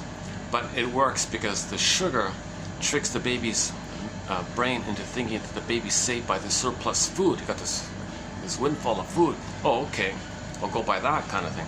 But it's not a relational memory. Only human connections lead to neural connections, not sugar or tricks. It doesn't lead to a relational memory. The baby needs relational memories. Human connections lead to neural connections. Interpersonal leads to the intrapsychic structure, the internal working model. You want a healthy interpersonal to have a healthy mind like that inside. So doing tricks, like chemistry tricks, is not going to work like that. That's a betrayal like that. The mother did it to stop the baby from crying, to trick the baby's brain into thinking the baby's safe, not by love, not by mother's presence, just by winning the lottery. You know, like, oh, here's all this food for you. Okay. And thinks that's the mother. Is that the mother? Now they become an emotional eater. Now they become a drinker. Now this pain, well, tranquilize it away. The cigarette, nipple, betrayal, pain, numb it, all this stuff, right? The baby has the thumb sucks. Then later on, use the cigarette might be for the thumb for the missing nipple. And you got things are dysfunctional. So when things are dysfunctional, it's the secret bond of suffering that links them to the mother. It is part of an unhealthy identification with her, a pathological mode of attachment to her.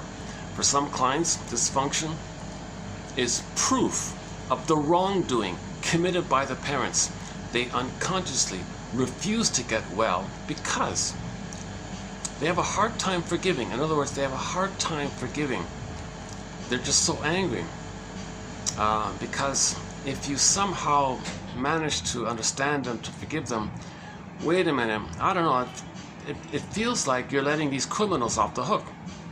The mother was a criminal, right? The mother was a criminal. Now she has full immunity. She has full 100% immunity. Nobody challenges the mother when she's alone with the baby, and she's nobody's watching, and she weaponizes the feeding to brainwash the child, take care of her. So nobody catches that. The father can't intervene to protect her. The father's not around.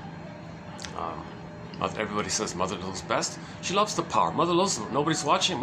She exploits the power. She misses the sacredness because she's in this selfish mode of saying, look, I'm entitled to be mother's rights. I'm entitled to get my needs met. My mother didn't give it to me. I'm going to use this baby as a standard for the mother. My right. I'm entitled. So she has this narcissistic entitlement like this. So then nobody calls her out on it. Baby's traumatized by this, and now he'll be stuck in that bond with her, and his dysfunction is loyalty to her. Enter Morton Keeson, 2291 and 2. Morton Keeson, two very good quotes about how dysfunction means loyalty to the mother and protecting her and saving her.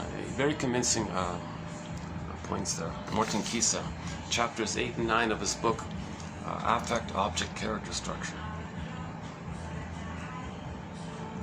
Where are we here? Okay, so again, the client's dysfunction is part of the secret bond of suffering that links them to the mother. It is part of an unhealthy identification with her. You don't have yourself anymore. Your soul you see onto others, proxies, and shame them. The way your mother shamed you, you're the shamer. That's unhealthy stuff. You don't have a memory of mother loving you and then you love yourself. You have a memory of mother hating you and you hate yourself. But to minimize the pain of that, you just do a trick where you pretend others are you and you shame them, and you're the mother does the shaming. Now you still shame yourself the way the mother shamed you. That's your traumatic attachment. That's your pathological mode of attachment to her, he calls it here. To have that attachment, you got to find proxies to shame, because the proxy plays you, and mother shamed you, so you are her, so you shame yourself. So you find someone to play you, so you shame them, thinking they're you and you're the mother. So this is a pathological stuff like this, right? That's dysfunctional, to shame others the way your mother shamed you. and then to think, really, is that gonna heal something? Is that gonna make you happy? It's a pathological, perverse. Oh, hang on a second. Some people are thinking about sitting on this side here, so let's hopefully they'll choose the other end. Let's wait a second.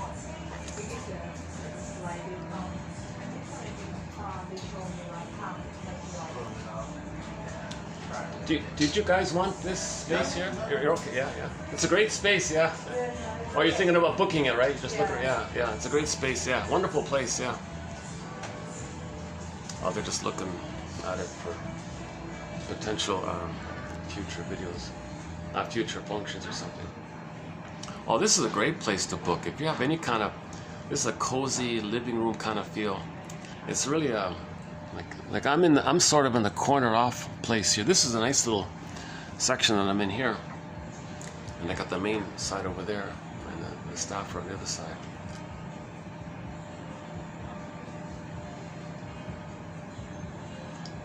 Oh yeah, if you want to have like a company function, I can't think of a better place, to tell you the truth. My goodness. And you got the outdoor, you even got the balcony for the smokers on the outside. This has like a real, like for me it has a bit of a living room feel with the sofas and all these pillows. And oh, speaking of pillows, I want to use one.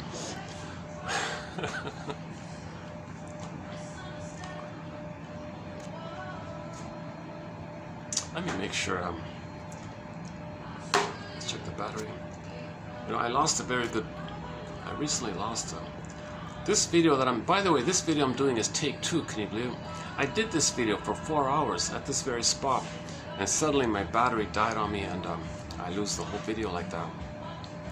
So I gotta keep a check on it.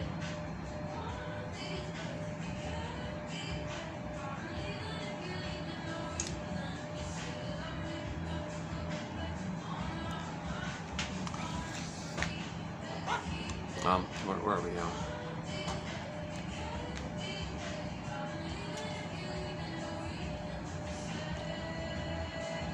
Well, this and the Swan place, those are the 2 nicest places. Actually, that other place across the road is nice too. You know? Okay, hold on. Where are we here? Again, the client's or the person's dysfunction. Now, a person might not think it's dysfunction. They think they're having fun. It's called schadenfreude. They get a perverse pleasure shaming others the way their mother shamed them, because they're now the shaming mother. That means they're one with the mother. Now, when a baby's one with the mother, there is embedded in the oneness some bliss with her, even if it's just in the uterus time. So they feel that they blip up that blissful feeling when they act and repeat the trauma bond, but they're the aggressor. So it maintains the blip up of the oneness. Now, the pain of being hurt by the mother, well, part of it is externalization. The proxy, you want to see them kind of in pain to reflect your inner unknown pain. So you want to project your pain onto them, so to speak. So you see your pain displayed by others, that distracts you, it's projected that it's not within. That's part A. The rest of the pain is numbed over with the swoon, the endorphins. And they get the blip of excitement called schadenfreude, the glee and the bliss that they're one with the mother. And when they're one with the mother, that perpetuates that refuge identity that they have in trauma, where they go back to the uterus and think they're a little king and a god in a solipsistic bubble. So it's like a double thing. If when the baby's traumatized, he may go back to the uterus and take that refuge identity. That he was a king like that blissful thing, entitled, all about him, never does wrong. He's entitled, doesn't matter what he does, doesn't matter how greedy or envious he is, he's always right, he's always entitled, little king, little god like that. He didn't reach the place of human to human, he's just a little god like that, right? Infantile megalomania. Then he identifies with the aggressor, which perpetuates this little infant, little god thing. So him imitating the mother perpetuates his little god idea. So being the sadistic one fuels his entitled infantile god thing. So he's blissed out like this. He's in this perverse pleasure where he's getting the brain chemistry that he's one with the mother like that. So he's going to be loyal to it and addicted to it. And the condition is he's got to hate goodness. He's got to hate vulnerability, hate weakness, hate feelings, be envious of this stuff, and anything that's good out there, he's got to hate him, because that's what the mother did to him, and he's that mother now. This is perverse stuff, right? It's called perverse logic, psychotic stuff. It's all underneath. But yes, the psychosis of it all ropes in the cortex. Hey, cortex, come up with some rationalization. Make up something to fool. Make like a camouflage of it. So everyone believes that what we're doing is because of this camouflage thing called rationalization. And they'll believe the rationalization, and they gotta believe it. They themselves want to believe their own lies, to be loyal to the mother, that traumatic bond to the mother. So to get out of this, like, whoa, that's a major crime by the mother. Okay, that I think Mr. Sandler here has a good way of saying it. It is a kind of psychological crime by the mother, and she has full immunity, right? She has this power, this sacred trust. Baby's a human being. She objectifies the baby, uses the baby, hurts the baby, shames the baby. Oh my God. Thinks that she can brainwash this inhuman being to take care of her. Mother's rights? Why? My baby came out of me. You gotta be, rationalization. Look, all this work I gotta spend. Oh my God, you gotta be kidding. If you think like that, you're really traumatized yourself if you think like that. So on the baby's end, the mother was really, I don't know if the criminal is the right word, or what do we call an emotional criminal? I don't know. What do we call that kind of parent who does this? What do we call her in terms of the emotional area? She's not like a criminal in society's sense, but in a spiritual sense, she's a spiritual criminal. I don't know. She's a spiritual criminal. Is that right? But then when you say criminal, you're judging. She's just in pain. She's just in pain, trying to get her needs met. So why do we call her criminal? Right? But from the baby's end, it's a huge injustice. So it's a vocabulary problem here. Okay, the client's dysfunction is part of the secret bond of suffering that links her to the mother. Attachment theory. The baby's got a link. The baby's got to be her. If that's the case, the baby would rather have an abusive mother and find some way to get along with this abusive mother by being her. The sacrifices, he'll shame. Any goodness he sees, he's got to hate it. He can't accept goodness. He can't love. He can't free associate. He can't make an I statement, intimacy, sharing, trust, gratitude. He can't do anything like feeling in the feeling area, because his soul is frozen like that as well.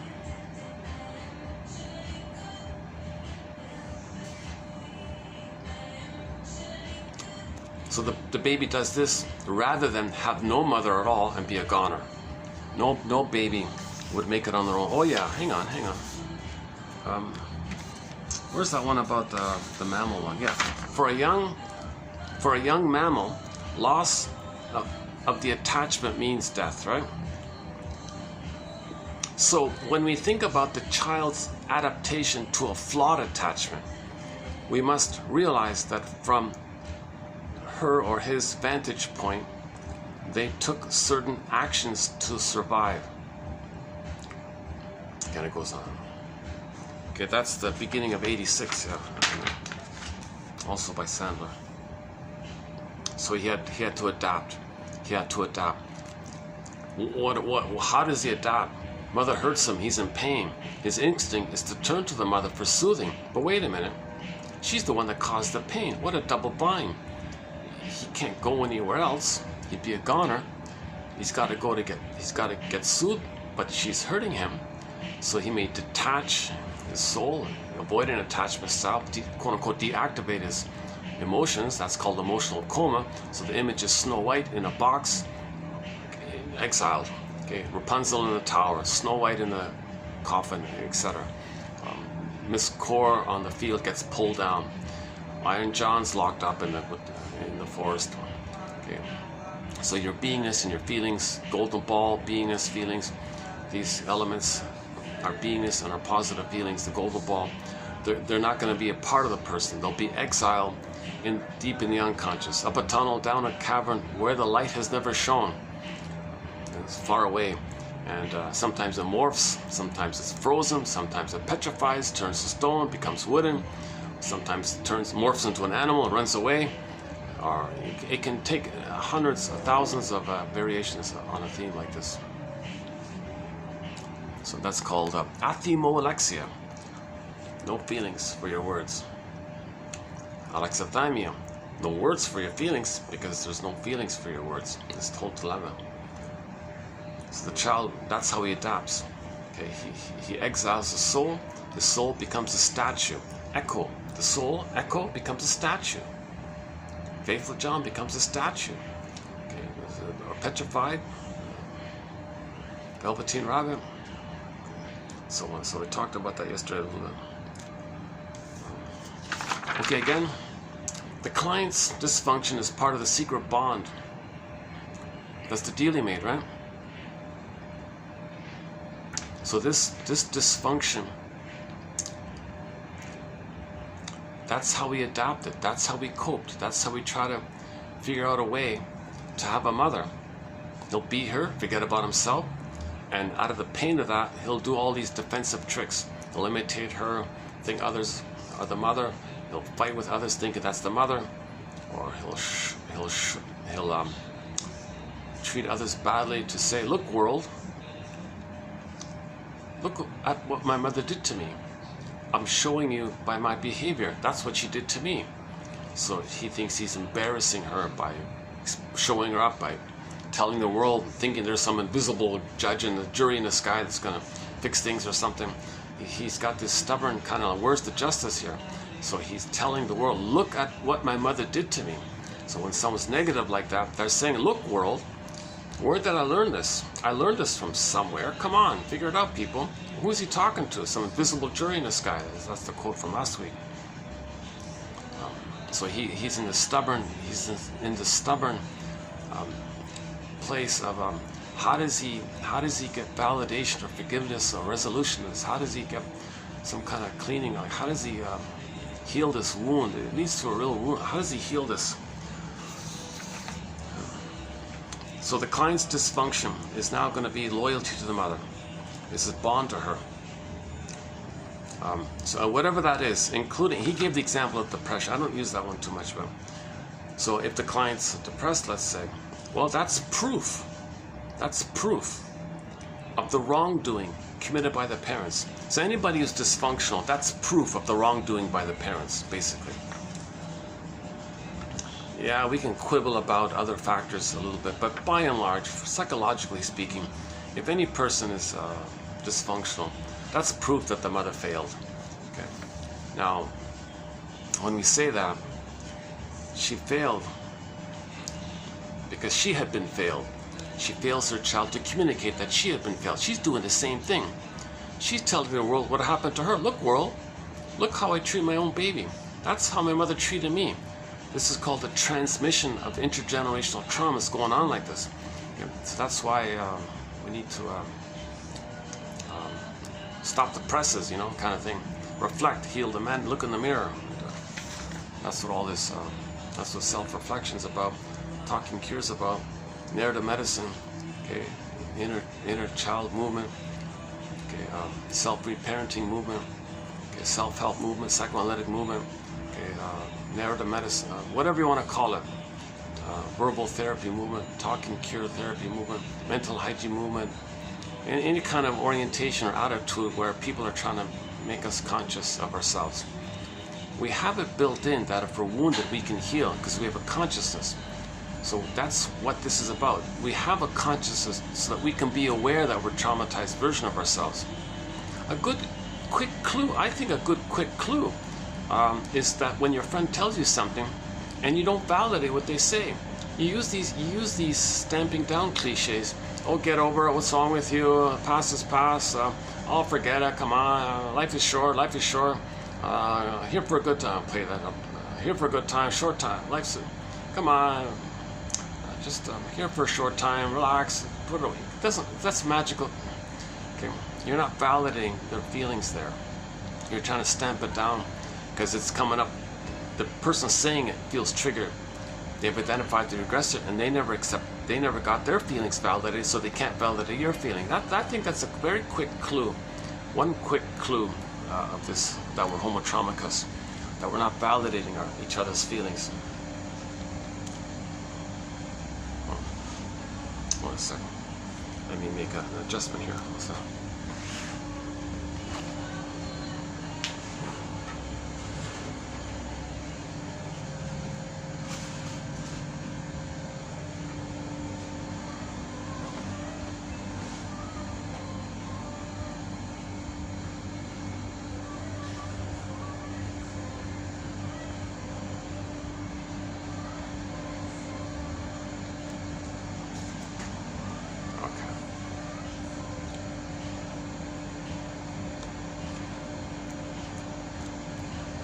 Well, it worked out. Today's a Monday and it's raining because I'm not feeling my best today, so it worked out, yeah.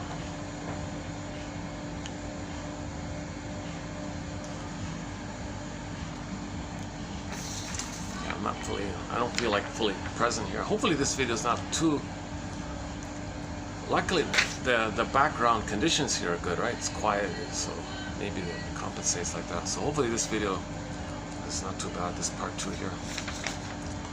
But I really wanna face this interesting point here. Okay, again, for some clients, okay, their dysfunction is proof. It's proof. Look, world, it's proof. I'm right. I want validation of my feelings. My dysfunction validates my feelings. This is proof. My dysfunction is an expression of my pain. Come on, that's proof. That's my identity. That's my feelings. That's my soul. That's my feelings. My dysfunction is proof of my trauma. That's my feelings. I don't want to betray. I don't want to betray that. Because if I just say, okay, forget it, parents are dysfunctional, fine, forget it. Well, that doesn't feel right. Now maybe if you did. Now maybe you reached a place where you can, theoretically, if you do some feeling work, then you do some cognitive things, reframing like that. Maybe you can push it up like that. For example, the guy who said, yeah, here, this one here, back in 84, he said, one guy said, you know what? So he did some feeling work. Then he could do some cognitive add-on, the reframing, right? You know what? I will forgive this person. I will forgive the mother, knowing full well that she will continue her offensive behavior. She has shown no interest in self-reflection. She's so wounded like that. So if I know this, then it will release me from the constant expectation that somehow she will magically be different. So there's a little cognitive idea. Really, your parent is going to suddenly change? Maybe they use that Peter Pan excuse. This way I am, take it or leave it, and stuff like that. Well, that's a handy motto to not grow up. Well, I notice my parent always uses that motto. I don't want to grow up. And they're stubborn like that. That's their defense against pain. They believe that very deeply. They believe that very strongly. And when people have that kind of deep need to believe their own lie, that's so much pain like that. So don't expect that magically they're going to be change their ways or something like that. So that's one little cognitive thing idea. Okay, back again. The client's neurosis is part of the secret bond or attachment, okay, pathological attachment, okay, and it's proof, okay, this dysfunction, this neurosis is proof of the wrongdoing committed by the parents. They unconsciously refuse to get well because being healthy or happy or whatever, if that were possible, well, suddenly, how can I do that? Because that means I'm letting the criminals off the hook. That's a self-betrayal. Okay, part B. They publicly, okay, the clients or people who have trauma publicly display their suffering. Anybody who has trauma, they're going to publicly display their suffering, kind of like how protesters carry banners at any kind of political rally against injustice. The parents were criminals, right? There's an injustice here. So, if they give up this suffering, well, the world, this imaginary court thing in the sky, or whatever, will no longer have reason to acknowledge the wounds that were inflicted. Or let's paraphrase, if they give up this suffering somehow,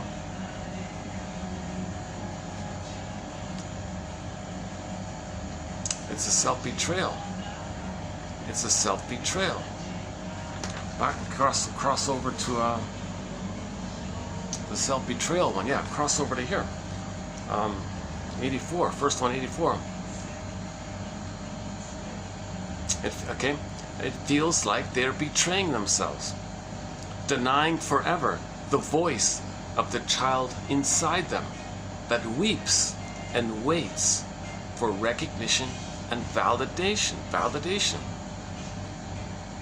So we're waiting for that validation, that recognition and validations.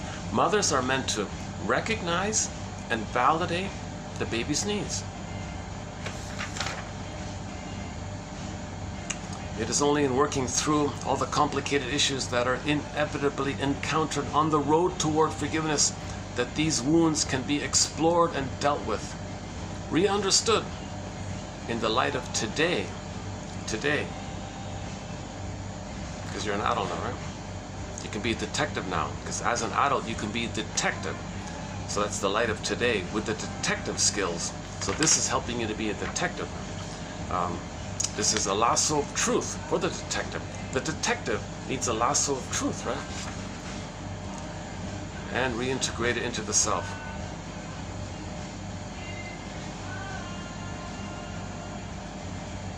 A similar cognitive one.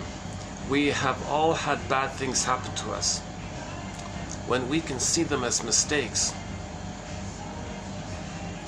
and not as complete pictures of who we are or who the other person is, we can move into forgiveness. Yeah, so see the mother as just committing a mistake. She was an incompetent mother. So I think gotta think a little bit like that. So back to Mr. Sandler here.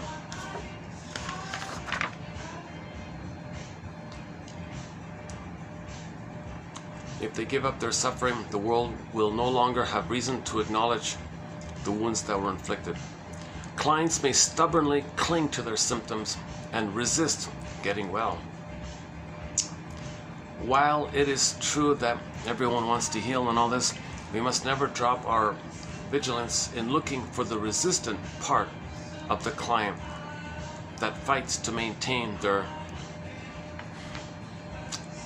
justice seek, like the need for their bond until they get validation, the neurotic equilibrium, this neurotic equilibrium. Okay, so now when grieving is sort of the suffering through, working through, is grieving through, right? Grief, in this case, cannot be faced because it comes with the acknowledgement that the person basically has no mother. So in part of the grieving, you got to admit you never had a mother. You had an image that you made of a monster. You had no mother. In fairy tales, there's never a loving mother, right? There's this made-up fairy imaginal one, and you got the monster one. There's no human mother in fairy tales, right? That's what all these fairy tales are about. There's no positive, normal mother in these fairy tales. And that's why there's trauma. Okay, so grief can't be faced because with it comes the acknowledgement that the person basically has no mother. And for a child, this raises the primal fear that she will not likely survive. So you're going to bring up the abandonment depression. You're going to bring up the neurochemistry of feeling what you would have felt with no mother. Baby said, I can't have no mother. Fine, I'll do these painful things in my mind. I'll be dysfunctional like that, and I'll have a mother. And I'll never admit otherwise, and I'll be stuck to the mother. And I'll wait for maybe one day she'll change her ways, and I'll keep crying for love, Or better yet, I'll make others as proxies of me crying for love, and I'll shame them. And maybe mother will change her ways. So they're stuck with this tar pit of the negative symbiosis. It's like a glue or something. And that's why it's such a curse to get out of this. Defense mechanisms will naturally arise to block her emotions. Of course, the emotions will be parked away as Snow White in the coffin. And even if the actual physical mother passes away 6 feet under, the psychic realities of the childhood continue because the memories are burned in a state of timelessness. So the actual mother in real life might be gone, long gone, but you're still dealing with this timeless memory in the amygdala, in the implicit memory system. It's timeless and it's forever. Even though the mother's physically gone, the mother can't hurt you anymore. The mother can't betray you anymore. The mother can't use you anymore. But you're still operating from the timeless emotionality of your physiological responses, being stuck to her because you're in a state of timelessness, because all your memories are in that survival brain, like basically. That's the curse when mothers hurt their babies. They're stuck like this. Jesus Christ. There ought to be some kind of global wising up that all mothers need to hold their babies warmly, smoothly, whereby the baby's suckling so the milk flows easily and smoothly, and the baby is kind of resting in the mother's bosom in a kind of meld, like a mold like that. I remember that sculpture, what's his name, Mr. Moore, the mother and the baby, they kind of molded in that smooth sculpturing kind of, it means like that. I think that's what he was saying. I think that artist was saying, I didn't get this.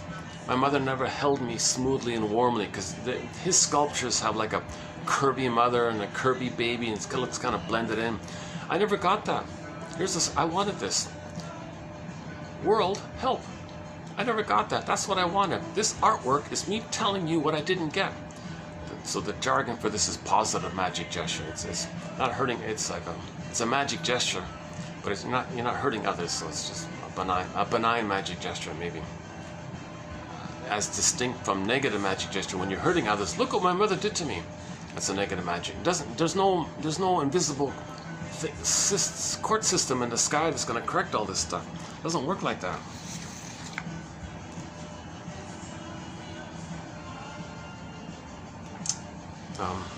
Psychic realities of the childhood continuum. Mother is still psychologically quite alive. So the Peter Pan guy, the free bird, I'm a free bird, I'm gonna free bird. So I hop around like a grasshopper. I go there, okay, I betray the women, I fly away. Because wherever he goes, his mother follows him everywhere he goes. He can't get away from him. No matter where he goes, his mother, that memory follows him faithfully wherever he goes. He thinks leaving the girl is going to leave the mother in the mind. No, that mother in the mind is going to follow him everywhere he goes. That's why he's a Peter Pan flying around all the time, trying to escape this thing. Bergler says he might get drunk thinking he can poison her inside, or he might hurt himself thinking he'll hurt her. Like he might hurt himself thinking he's going to hurt her to get away from this thing. He's cursed like this. He's trying to get out of this thing. So he's flying away all the time, or he's trying to hurt her by poisoning her with the alcohol, Bergler thinks. One theory about that. We don't have a thread on alcoholism, but we do have a lot of great quotes by Bergler, so that one's in there. That's an exception. Again, 30% of what you're hearing is wrong. It's up to each listener or viewer or listener to figure out which 30% is wrong. I don't know which 30% is wrong. I'm trying to figure out myself which 30% is wrong. Well, let's first put it out here and then backtrack to figure out which 30% is wrong. Yeah, okay, so mother is still psychologically quite alive, and the client still lives as if the emergence of her emotions will lead to the client's emotions, will lead to the demise of herself, her mother, or both. So part of the stubbornness is if you bring up those feelings, you think you're going to be a goner, and your physiology will freak out like accordingly. So you need a conscious recognition that you're in the present. You need to build that sense that you're in the present, that you're not in the past. No, you're in the present. Reality check here. What year is it? Look at the calendar. Where are you? Okay, your mother's not around. She can't hurt you. So stay in reality while you're going to bring up the past feelings, right? One quote was the client, that the shrink helps the client, gives the client the present, and the client gives the past to the shrink, and the shrink gives the present to the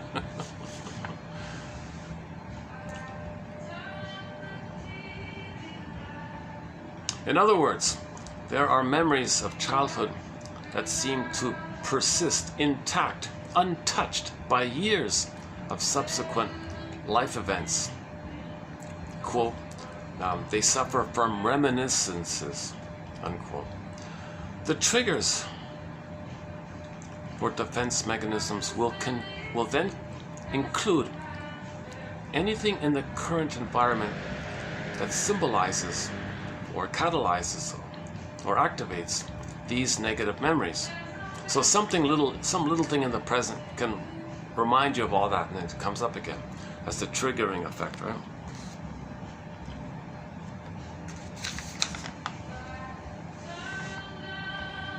So we suffer from these past memories. I don't know why they use that word reminiscences, but we're sort of stuck with it.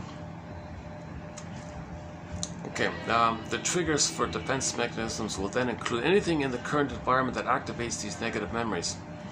Okay, so what we're talking about is implicit memories, also known as procedural. New jargon here. Forgive psychology for its jargon, says Robert Bly. Please just forgive it. So I've been just using implicit, unknown, pre-verbal, known but can't think it, scare quotes, known but you can't think it, implicit, like it's there but you're not aware of it, but it's there. Like when people ride a bike, they don't consciously think about how do you ride, it's just automatically there, implicit. Another term for implicit is procedural. Okay. Procedural or implicit memories are the non-verbal how-to memories, like riding a bike or playing a guitar. In relationships, it's called implicit relational knowing. Implicit relational knowing memories, implicit relational memories. In therapy, an unfinished emotional script. Unfinished business, it's a traumatic script, it's unfinished. We gotta resolve this somehow. An unfinished emotional script will finally be finished. You identify it, grieve it, things loosen up, you create new circuits.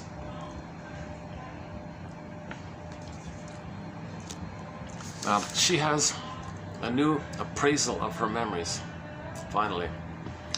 The event, i.e. mother's failure, okay, doesn't mean she is worthless. Okay, so if you now can get to a place where mother failed you, does that mean you as a child believed you were worthless? But wait a minute, now we're an adult. Let's think reasonably here. If the mother did fail, does that mean we're worthless? No, come on. No, it's painful, but we survived it. This worthless stuff, that's what the child thought to make sense of it all. But in reality, no, wait a minute. If the mother failed in her task to be a mother, that has nothing to do with our organic, inborn, great spirit giving us an identity like this. Nothing to do with that. Life's longing for itself. Mother failed in her task. It's hurtful. But that doesn't mean we're worthless. Okay? It means that mother was impaired in her mothering skills. She was impaired. She was an emotionally immature woman in over her head with no training. She was impaired. We can take the memory of rejecting mother and revise it to impaired mother. So let's think about it here. We keep saying she's a rejecting mother. No, she was an impaired mother. She was impaired. She was impaired. That's her term for it. Likewise, in correspondence, the worthless daughter idea, well, we now say we're a survivor daughter or a survivor son. That's very common. You see that all the time. The song, I will survive, I'm a survivor. Or not a victim, I'm a survivor. That's very common in pop culture now, this idea that we're survivors. We're not victims, we're survivors. The mother was impaired and we survived. The mother was dysfunctional, we survived. We're survivors. Don't just say you're a victim because she was so rejecting you're a victim. Okay. So it creates a negative loop like that, right? It's too triggering to think that. Now some people might reject this. They might go, oh, okay, that's cute, okay, fine. I'm a survivor, not a victim. So you need I don't know what point a person can do some kind of positive reframing and it'll work. There's got to be enough emotional build-up to get to that crossover like that.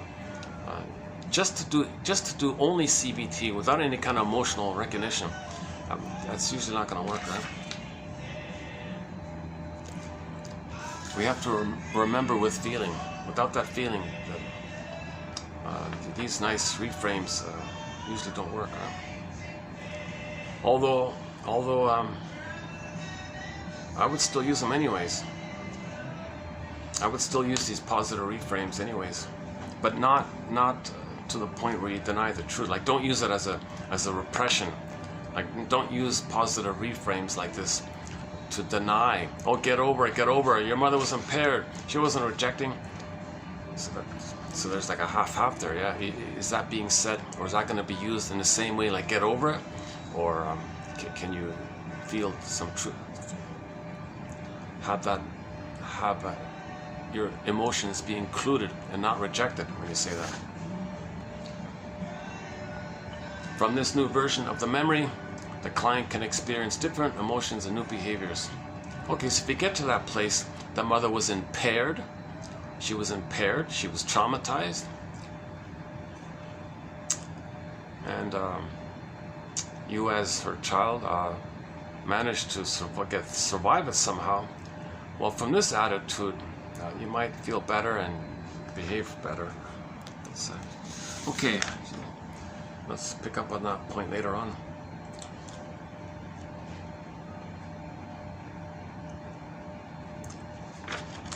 Okay, so again about the mother being impaired here. Not surprisingly, a mother's sensitive response to a young child's distress is a good predictor of that child's future ability for empathy, obviously. The client had memories from childhood and adolescence in which her mother was often the cause of her distress, rather than the one who alleviated it. The mother had some kind of self-centered relief at seeing her child anxious and depressed, and that her child was not going to outshine her in the world. Whoa. So that's the perverse stuff. This is the mother's talionic revenge, right? Taking on the child like that. And thinking that the child, number A, the child's going to be scapegoated, so she can externalize and see as a reflection of how she feels. So if the child's a mess outwardly, physically, that can reflect her inner condition of feeling, like an emotional mess. If she creates a physical outer mess in her child, okay, to create that externalization, to not let her feel how she feels on the inside, as above, so below, inside out. Plus, she resents the idea that she's supposed to give love to her child when she never got love. That's like exonerating her criminal parents. No, my child will be dysfunctional to continue this self-respect and validation that my dysfunction is what happened to me. So they bring in their child in that dysfunction. Look, parents, look at your grandchildren, they're a mess too. When is it clear to you of how wrong you did? You did me wrong, I'm going to do my kid wrong, and so on. When are you going to realize you were wrong? They'll rationalize it away. Because I don't know what you're talking about. I'm entitled. They're doing the same thing. They're doing the same thing. I'm sorry, kid. I get schadenfreude. I get glee when I shame you the way the mother shamed me, and now I'm the shaming mother, and I feel better being the shaming mother and not feeling the pain of mother shaming me if I'm the shamer. So you're me, I shamed you. What are you doing? Why are you doing this intergenerational stuff? Can we stop the presses here and reflect? Read the quotes. Read Robert Bly. Start with Robert Bly's audio called The Shadow and the Shame and all that stuff. At the comic psychoanalysis, Karen Horney, Masterson, all the hundreds of authors we have here. So yeah, interesting way of saying it. The mother had a self-centered relief at seeing her child dysfunctional. Oh, I'm satisfied. My kid's a mess. What a satisfaction. Ah, I can see externalize like art. The child is expressing my feelings. Now I don't have to face my feelings because the child's going to be a proxy of my feelings. Then I don't face my feelings when the child is a proxy for my feelings. Okay, so proxy means when someone feels for you, does something for you, has an identity of yours, etc. So the mother says, I got these feelings. Well, I don't want to feel them. Maybe I'll mess up the kid and he'll be dysfunctional, and that'll kind of like, I'll see that dysfunction in the kid because vicariously she'll see the kid as expressing her feelings for her, on her behest, on her behalf, for her. She gets a relief, a self-centered pleasure, a relief. Well, thanks, kid, for expressing my feelings for me. You're naughty and angry? Yeah, I'm naughty. I'm angry and naughty.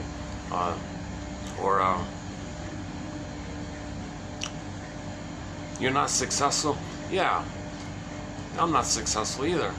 And we gotta prove that our parent, your grandparent and my parent were criminals, and we're spiritual criminals. We can't exonerate them. That's self-betrayal. So this is real injustice there. Now you're getting into this area here. Now you're getting into the talionic issues. So Masterson also talks about when clients do the therapy process, they got to face this kind of talionic issue, something like that. That's a tough one too, right? Jesus. Okay. For example, the client still feels conflicted about succeeding and enjoying her life. Quote, if I limit my accomplishments, I will have my mother, but I'll never achieve my potential. If I succeed in life, oh, my mother will be crushed. She'll hate me and turn away from me. Because this, what some mothers do in the brainwashing is to say to the baby, oh, you want to have your thoughts? Really? You're betraying me? Take a pick. You're with me or against me, baby? Baby freaks out. Okay, no, of course, mother, I'm with you. Very good. She rewards this regression, punishes the child's autonomy. The mother doesn't want to be alone. She doesn't want to be triggered. She needs the baby to mother her. So how she does it is she threatens to abandon the baby. The baby's terrified. He'll give up his soul to please her. He identifies with her. Mother says, good. Self-centered entitlement, the mother's in. But anybody who's traumatized that early on will. Our primary job is to help the client expand emotionally, like broaden your feelings somehow. And all else depends from that simple but challenging task. To this end, we must help navigate the defense mechanisms, the rationalizations, excuses, etc. Got to identify them. The client must not only talk about her feelings, but actually experience disavowed emotions during the sessions. The client must do a lot of thinking about her feelings. She must see the unhealthy patterns in her life. She must be able to connect her current difficulties to the early life experiences that set her course long ago. She must learn to recognize her defense mechanisms. When she starts to feel helpless and depressed, she will then catch herself interrupt the defenses and face her emotions. Now, self-reparenting. Accept, there, guest house, welcome. Welcome, there you are. Welcome, there you are. Aha, welcome, welcome. What's your name? Forlorn. Hi there, Forlorn. Ideally, this process will continue after therapy has concluded.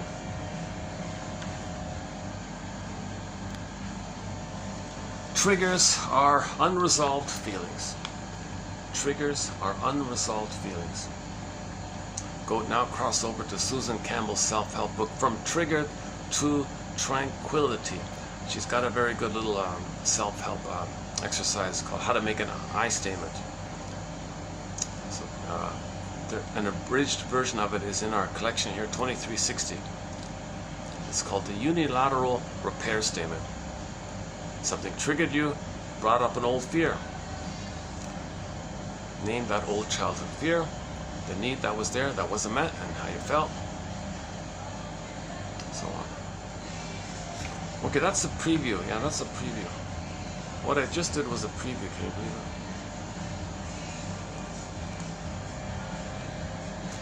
Let's check the time again.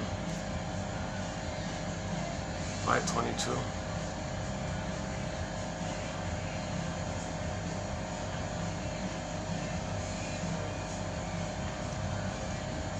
Okay, now let's do today's one, 22 finally. This is a redo. There's good quotes coming up here. Stay tuned. Don't touch that dial.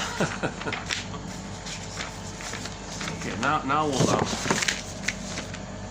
see.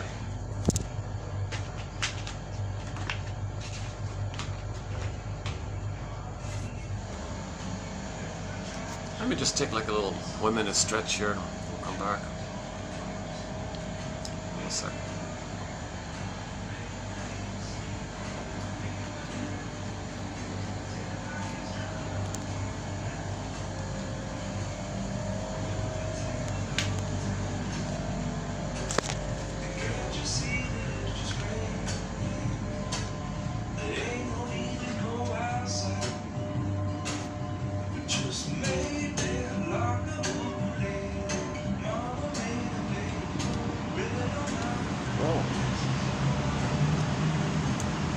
Actually, yeah, it's not scorching hot like before. Yeah, okay, it's a little cooled off. It's maybe in the high 30s instead of low 40s after the rain.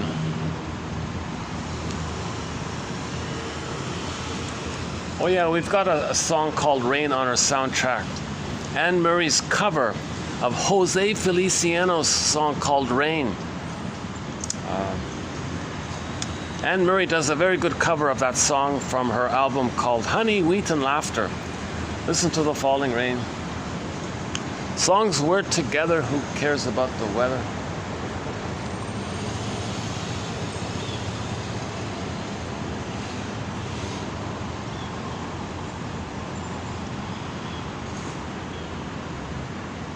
Oh, the sun came out. Oh, look at that, eh? It was raining. It was raining for half the day, basically.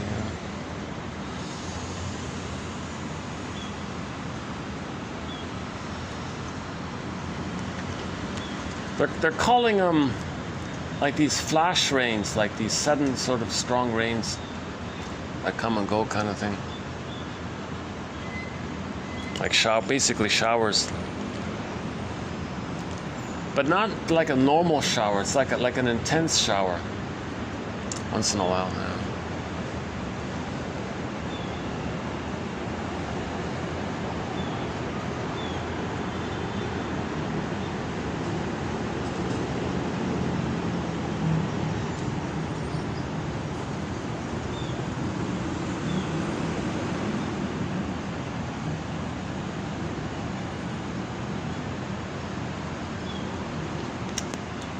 Yeah, back to Rosanna Deerchild also has a line about forgiveness. The more I learned of my mother's story, the more of a person she became. That's key. Get your mother's story. See her as a person. That helps towards understanding her and forgiveness. the more you can get her story, the more you can get her story, the easier it is to forgive her. The less of her story that you have, the harder it is to forgive her. So get her story. Interview before she passes away. Right? Robert Bly talks a lot about that. In the poem, Anne Sexton's poem, 1960, there's a line in there. The grandmother, the older one, said to the middle-aged daughter, "I'm sorry, daughter. When I had you, I didn't see you and meet your needs. I made you to find me." Oh my God! Wow, that's part of getting the story. Why? Well, when I was a baby, I didn't get love, so I can have my identity. I thought if I brainwash you, I could use you to have a secure base for me from which I could find myself. I made you to find me. Oh my God, mother, that's painful. But at least it's the truth will set you free. So you got to get that painful truth, even though it's painful. So that mother, to her credit, was trying to make amends and apologize by giving her the key. You know, so in the Iron John story, you got to get the key. It's under mother's pillow. That's the secret in this area.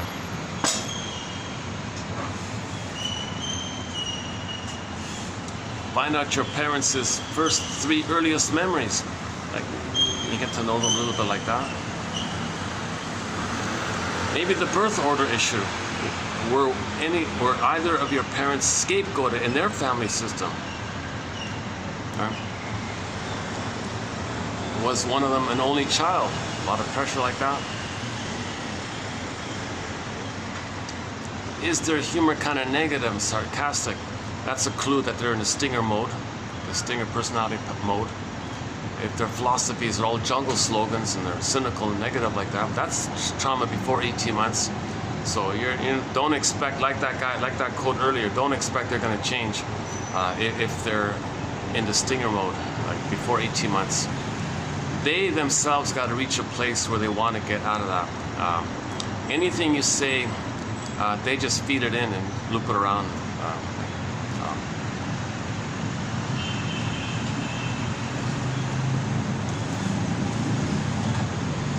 Were the parents both stingers? That means one child was probably scapegoated. Was one a clinger? Was one a stinger?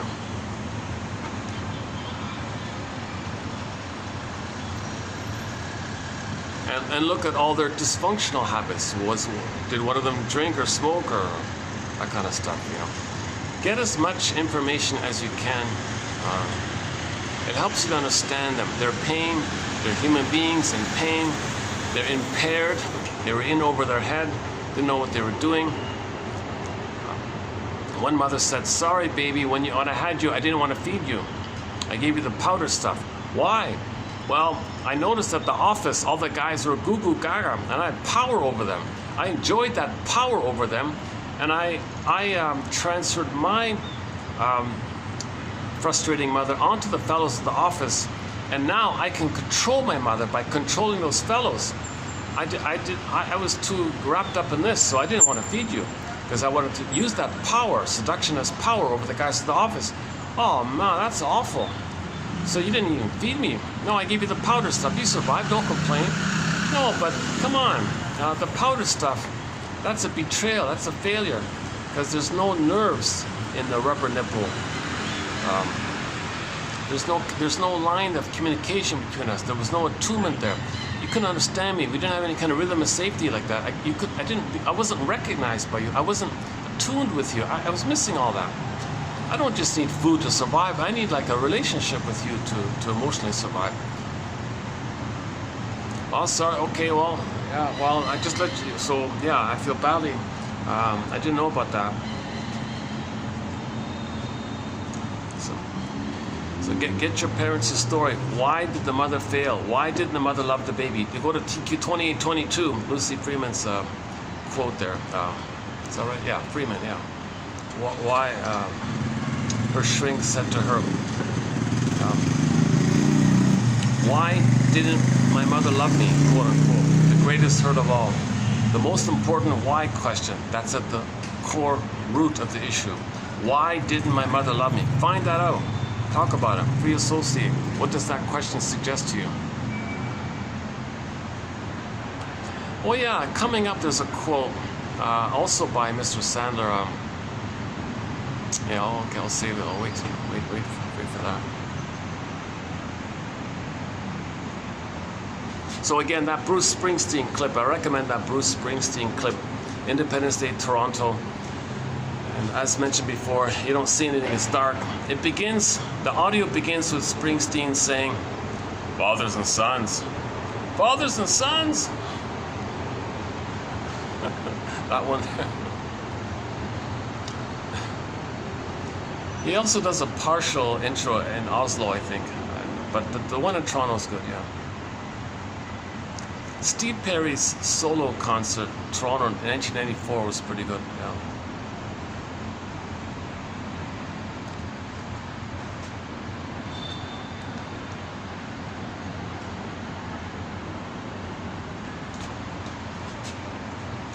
Okay, so let's do the first one for this batch here. So it's the first few are from Henry Hart.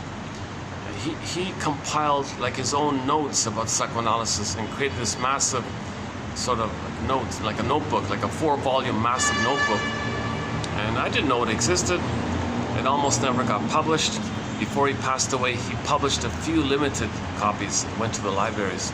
Didn't know it existed. 1 year ago, one copy was found. So luckily, we saved those notes. They're very, very good notes. So I'm in the middle of plucking out the best little notes. They're not quotes from the shrinks. They're just like his little sort of summary statements or a note about what the article is about. Very often it's just a paraphrase of the title of the article. And a lot of the notes are kind of vague like that. But if you read a bunch of them, the good ones I'm plucking out. So I've done already roughly 200 so far. So we'll add another 5 or 6 in this batch here.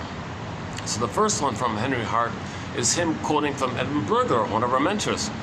And Bergler said, yeah, the client, he wants to maintain his neurosis.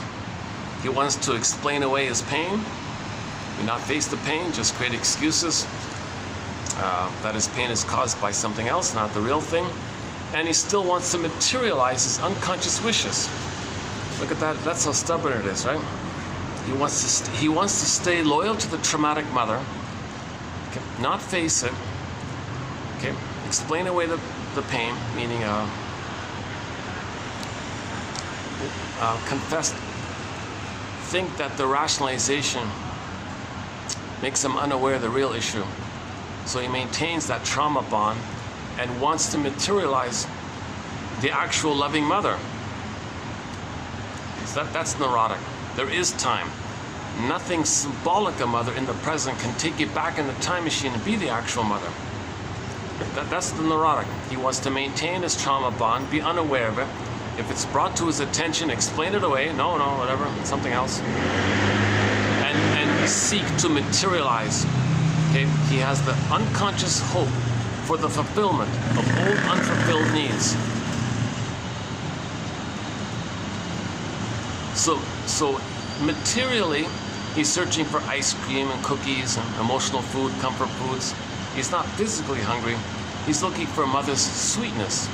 So he finds a symbol of sweetness, like the sweets, but unconsciously thinks that it could be the missing sweetness. But the treats will disappoint because he was disappointed. So he's going to get disappointed again. And he's going to repeat it and repeat it because he doesn't remember. When he remembers, he stops repeating. So he had a hope for mother's sweetness, mother's maternal spirit, mother's love, disappointed. A great hope fell, you heard no noise, the wreckage was within, O cunning tale that let no witness in. Okay, he's going to repeat it.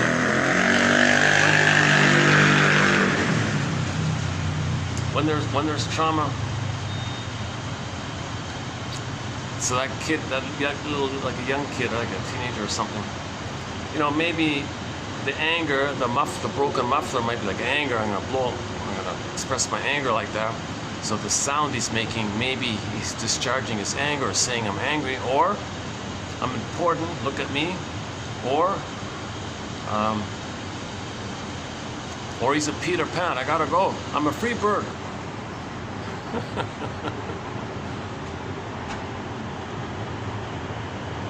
A lot of Peter Pans ride motorbikes, right? Is that right? Or sports cars or something.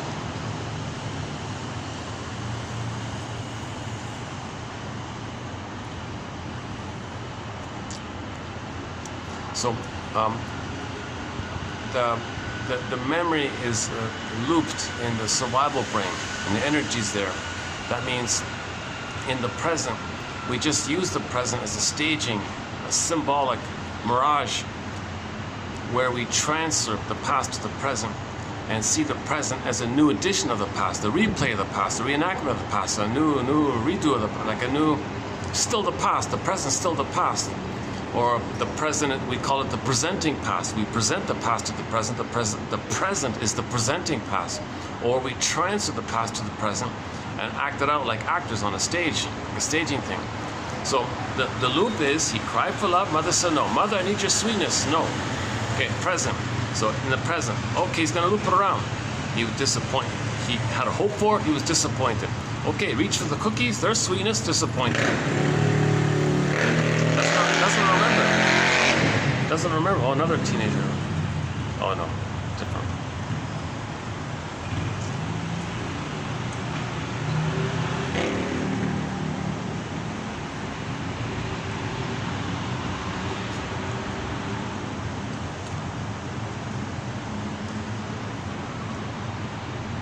Yeah, things are always a little mellower when there's a rain predicted, or just shortly after the rain. But it'll get busy soon enough.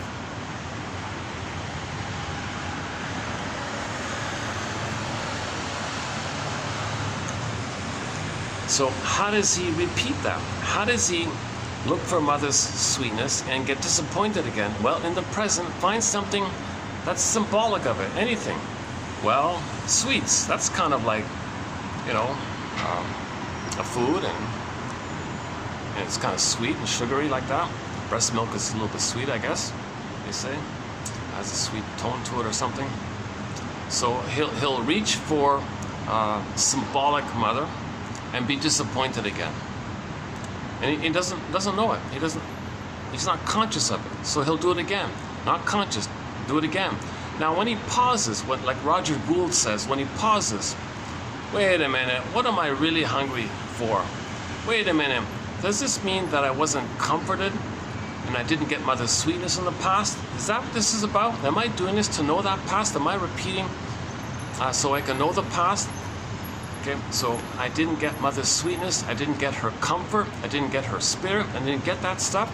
So I recreate the thing somehow to get disappointed again. So whatever they're doing, it's going to be disappointed. Whatever it is. Sometimes the slot machine. The slot machine was promising and blinking lights, alluring, you're going to win money. Oh, really? Put your hope in. Oh, really? How exciting. Disappointed. Click, click, click, disappointed. Oh, well, that's the trauma bomb. You replayed it. Now, wait a minute. Wait a minute. Is my unconscious getting me to replay the past in this symbolic form in the present for me to know that my mother was a cold, refusing machine? Well, kind of like that. It's symbolic. The slot machine is a cold, refusing machine. Well, your mother was emotionally rejecting, that's cold. She thingified you, that's kind of like a machine-like thing, like you don't see your humanness like that. Oh my God, oh my God, wow, this is awful, I didn't know this. Well, that's your unconscious communicating to you. Your unconscious is a part of you talking to the conscious part of you, saying, hey, conscious you, we have memories here, but they're implicit, they're procedural. I don't have words here. Babies don't have words. Now you're the adult, you have words. I want to be like a puppet master, get you to stage the thing, make the inference, observe yourself, and regard that as a communication from me, your inferring mind. Regard the unconscious mind as the inferring mind, the mind that infers to you. So conscious mind, you make the inference. So, well, thank you, unconscious. So this is for the person we're trying to heal. Okay, unconscious, thank you. I see, so you're telling me that I had a hope for mother's reward, and I was rejected. That's right, and I'm getting you to replay it, but I can't say it to you in words or something. So I'm gonna get you to symbolically, like a drama, like a theater thing, act it out. So I'm gonna get you to go to the slot machine and be allured and a promise like that. I'm gonna feel excited because you were excited as a baby, and then you were rejected. So I want you to be excited, be allured, and be rejected. Oh my God! What news? Yeah. Okay, good. Now you're knowing what happened. Oh my God. So now you don't need to repeat that. Now you don't need to waste your money here, obviously, right? You don't need to do this foolish thing.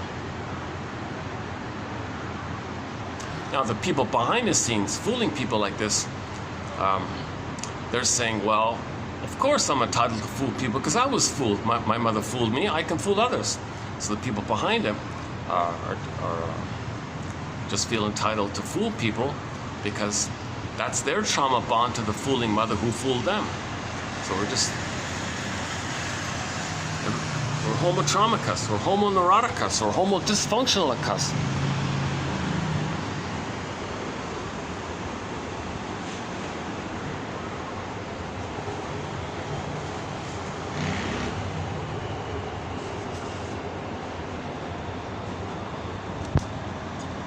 I got this nice sweet spot where I don't think I'm bothering anybody, like there's no one like directly near me or anything. Everything's far away, a lot of other noises.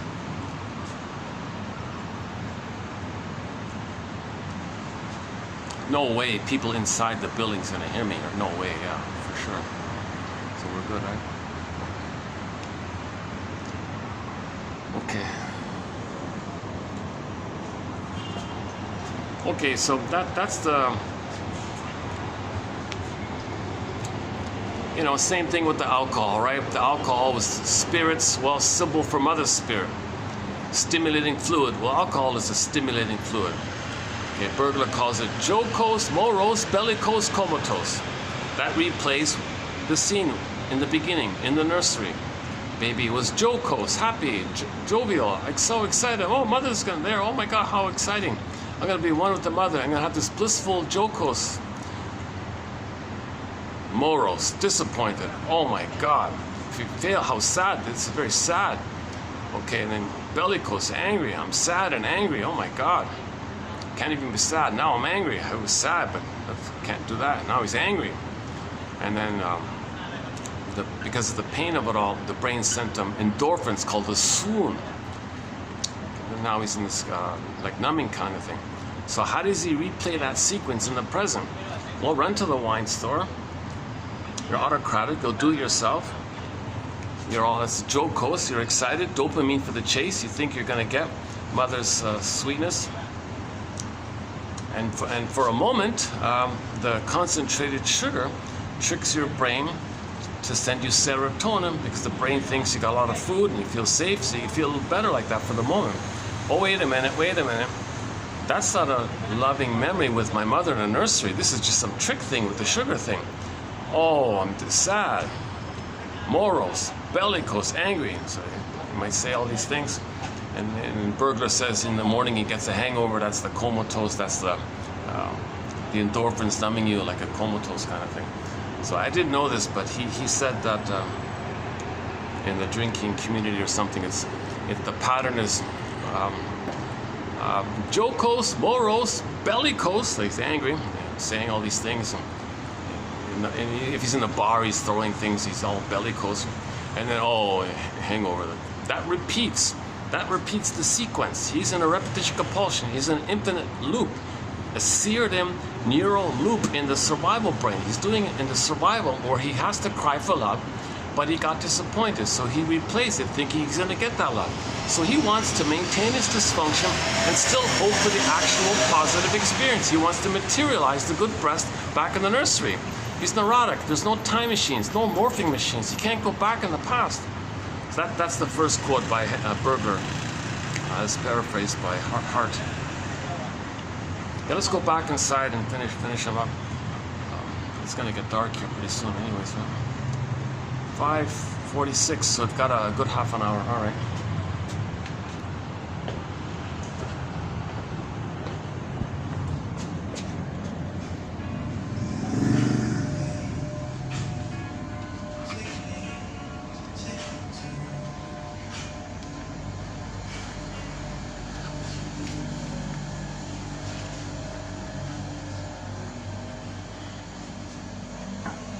Okay, so what we just said was the first one here. The second one here, the therapeutic need of abreaction is realized by the lines from the Princess poem.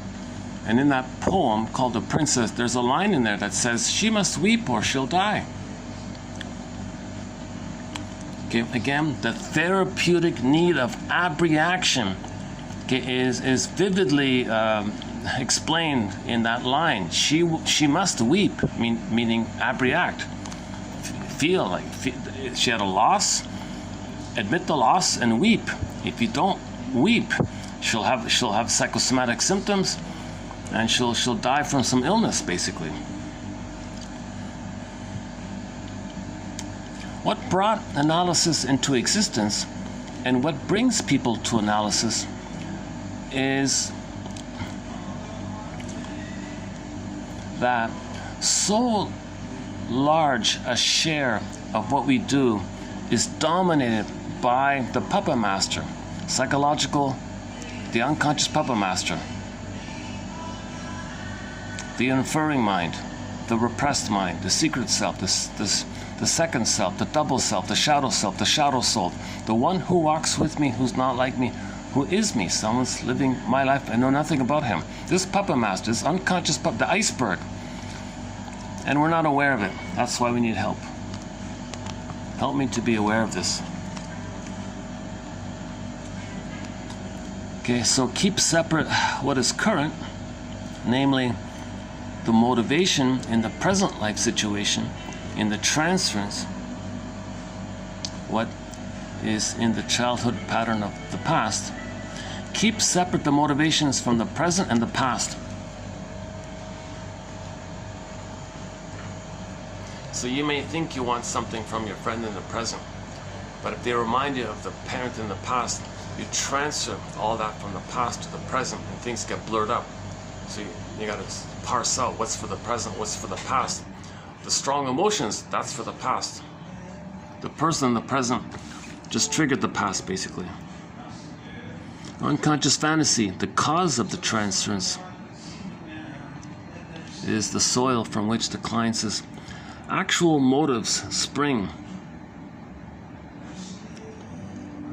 Unconscious fantasies means the memories of the pain of not getting your needs met.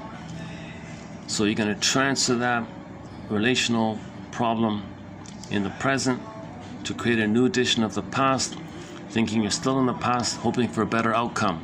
This pain is the springboard for all that, called transference. At the beginning of analysis, the chief motive is to be relieved by symptoms. But later on, the unconscious satisfaction or secondary gain that every client gets from the therapy situation may keep it going.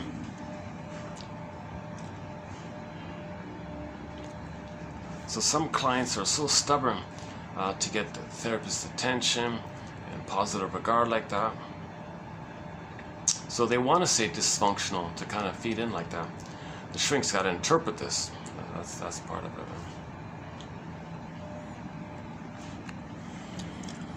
At the beginning of analysis, the chief motive, I did that one, our next one here. I always make it imperative if a client appears in my dreams to analyze them in order to find out exactly what person in my past or what aspect of myself the client momentarily is representing. Yeah, so if somebody's in your dream at night, okay, that person represents something about you that you projected onto that person. That person is holding something about you. I always make it imperative that if someone appears in my dreams, to analyze, to find out exactly who that person is in my past, or what about me is, oh yeah, so somebody in your dream might be a stand-in for somebody in your past as well. So somebody in your night dream might be like a symbol for someone else in your own childhood, so it's not about them. Or they're there because you projected something about yourself onto that person, and you see that person there, and that person's there to make you aware of the element about yourself that you projected onto. So you got to think of those kind of terms.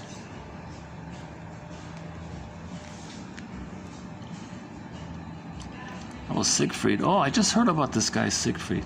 He's the violinist in Pavlov's Dog. Apparently some Siegfried guy. Okay, anyways, one guy said that self-analysis would be extraordinarily helpful were it not for the countertransference. Yes, so the problem with self-analysis is the countertransference. So if you're trying to analyze yourself, if you're trying to be your own shrink, well, the shrink in you is going to be triggered by you. This is complicated, right? Self-analysis by the supervisor. So the supervisor needs analysis because he's going to be very tempted to get his needs met by being a supervisor. So he's always got to check that. All right. To what degree has the applicant realized that his need to treat others stems from an inner need for self-therapy? So this is a lot of people in the helping professions. It turns out they want that help that they're giving others. They would like that help for themselves. They're not getting it. They don't know how to get it. They don't have to ask for it. They're stuck.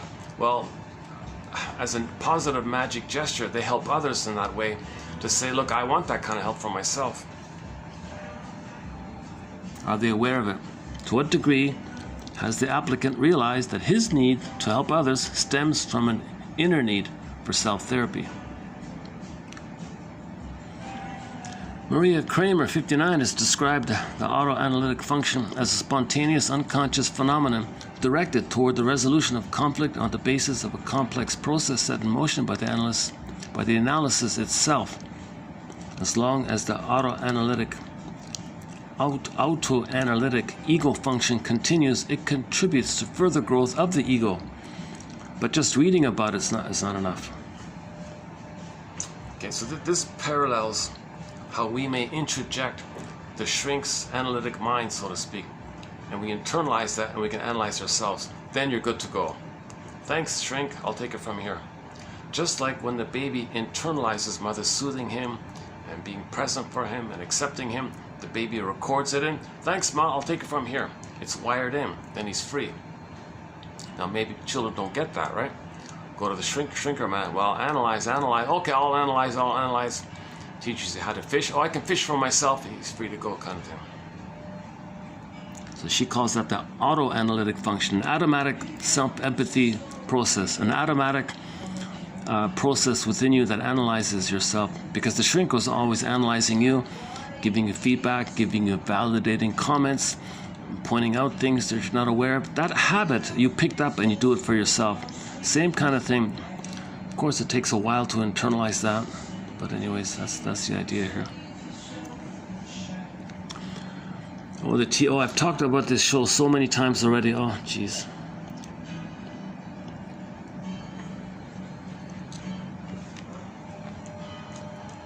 When I did take one of this, I spent a lot of time on this. Oh, Jesus. Okay, let me just do an abbreviated version of it. So, the Twilight Zone, Rod Sterling guy, right? Originally, in the very beginning, he had a pilot for that show. They rejected it.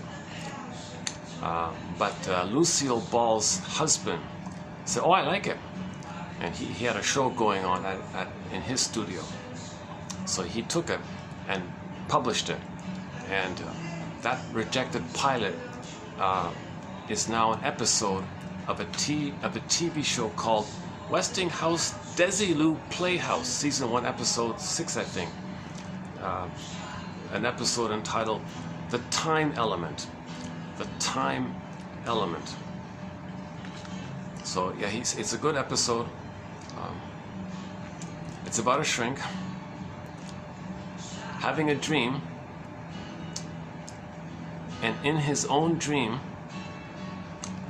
he's having a dream about him helping another guy in the dream. And the dream shrink version of the shrink in the dream of his, he's helping a belligerent, a rude guy. But that rude guy is holding the projected anger of the shrink, the original, the shrink. So remember the earlier quote, when you have a dream about somebody, I always make it imperative, if a client appears in my dreams, to analyze them in order to find out exactly what person in my past or what aspect of myself. So if the shrink had a dream about him being a shrink helping someone else, that other person, the third one, okay, is some belligerent kind of rude kind of guy, an angry kind of guy. But that guy received the shrink's projected anger, and that rude guy, let's just say impulsive, angry guy, went to the dream shrink in the shrink's dream, and the dream shrink in the shrink's dream says to the belligerent guy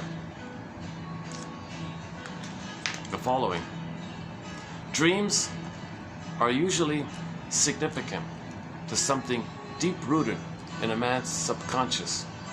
Very often, the subjects you dream about are not really the things that bother you. They're only symbols of the things that bother you. So here's the dream shrink inside the dream of the shrink's dream, trying to help.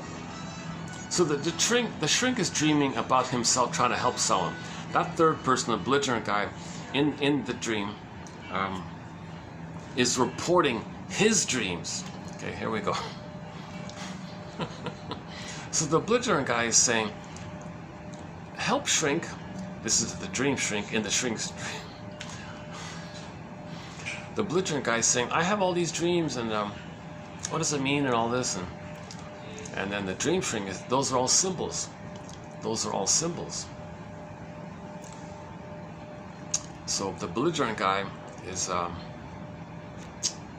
having these symbolic things, but these symbolic things that he's reporting him, and the whole show is about these reports. It's various sequences, it's various dream sequences by the belligerent guy. But the point is, it leads to the point where the belligerent guy wakes up. And that's why he went to the shrink. The dream shrink in the shrink's dream. So what the belligerent guy is saying and reporting, those are just symbols of the trauma that he felt. Okay, so the dream shrink is saying those are all symbols. So in other words, we the viewer are meant to get the message that what that belligerent guy is saying, it's not literally true. It's just symbolic of something that approximates something that's emotionally true. Symbols are not real, but they point to something invisible that's real. So what's invisible? Well, he had a shock. As a baby, he had some kind of shock. The mother, when I did a preview of this, I speculated about all the possible shocks that a baby might experience with the mother. A shock whereby the baby thought he was a goner, and a terrifying fear like this. So this is a nightmare, obviously, right? So the belligerent guy is reporting about a nightmare, and he keeps waking up, and he does it again and again like this. It's PTSD.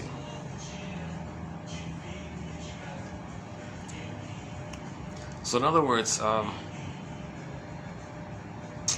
the actual shrink proper himself, having the dream about himself, analyzing this belligerent guy's dreams about the trauma, that shrink guy himself is not actually feeling it. He's just witnessing himself, witnessing someone else who is the shrink feeling it. So he's very detached like that, but he's getting closer and closer to the truth. It's just like a layered thing. So the shrink proper cannot feel his own trauma. So he's trying to get it closer to it. So he dreamt about himself helping someone else who represents the shrink. And that third one, the belligerent guy, i.e. the shrink, is reporting about a trauma that he experienced. Now the shrink guy, when he wakes up from all this, doesn't feel anything, but he can think about, oh, okay, oh, I see, I had a shock as a baby. I was terrified, I woke up, but he didn't feel it. But at least it's coming closer to him. Like it's maybe later on he'll feel it. Maybe later on he doesn't have to dream about the trauma. He can actually have he doesn't have to dream about someone else being him, having a nightmare, talking to a dream version of him in the guy's dream. Okay, maybe later on he can directly have the nightmare for himself directly, like he's getting closer like that. That's a very interesting episode called The Time Element. Again, it's a TV show entitled Westinghouse Desilu Playhouse.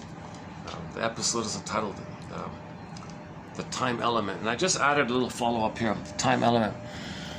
The increase in memories in our conscious and preconscious is intimately connected with the development of the time sensation in both symptoms. The time element is not present in the unconscious. So the shrink's being more reasonable about time, he's analytic, he's being more reasonable. So now he can face things. If you deny time, you won't face that nightmare. So the Peter Pan, I don't want to face time, I want to be a baby forever. Whatever, a flying teenager forever. So that's because there's a lot of trauma like that. If he were to admit time, he might get some nightmares. I don't want those nightmares. Just play the song Forever 16 or whatever it's called. Peter Pan forever, never grow up forever, play forever. Trooper has a song, huh? Here for a good time, just play, or whatever, that kind of thing. Don't admit time, just be an infantile Peter Pan forever. So that's because that keeps him in denial of time. That's a time element. If he denies time, he can keep that traumatic memory in a cocoon like that in his psyche.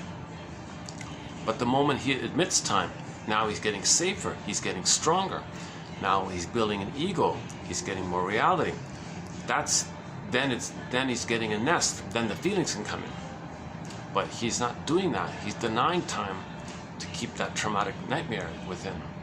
So this shrink. So in other words, in conclusion, nightmares are not necessarily always troublesome. It means you're ready to face some painful feelings. Oh yeah, and the dream shrink said to the belligerent guy. Oh no, the belligerent guy, who is the shrink actually. Said to the dream shrink, who's also the shrink, it's all part. The belligerent guy, who's the shrink, said, you know, dream shrink, I think when I wake up with this nightmare, I think I'm supposed to kind of be able to get to the other side of it, like to feel it all, to get to the other side of it. Dream shrink, oh yeah, that's right. And then it goes on, and he did. He lived through it, and the viewers see the shock trauma. So he went through it.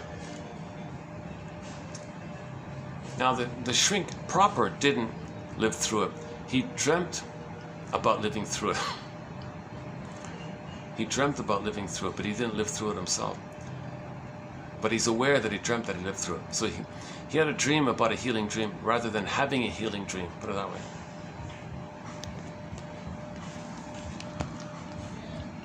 That's a good one, yeah. It's a TV show entitled Westinghouse. Yeah, we said it already. All right.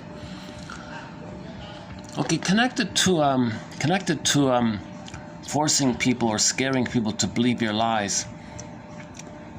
It's called trance logic. Just as magic spells use rhymes and archaic terms to signal their power, the convoluted language of legalese or rationalizations acts to convey a sense of authority.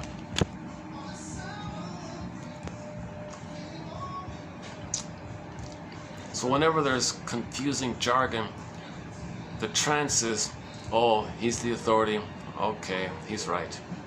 So when you're confused by something, you automatically think they're the authority. Or if they scare you, they're the authority. Confused, helpless, that kind of stuff.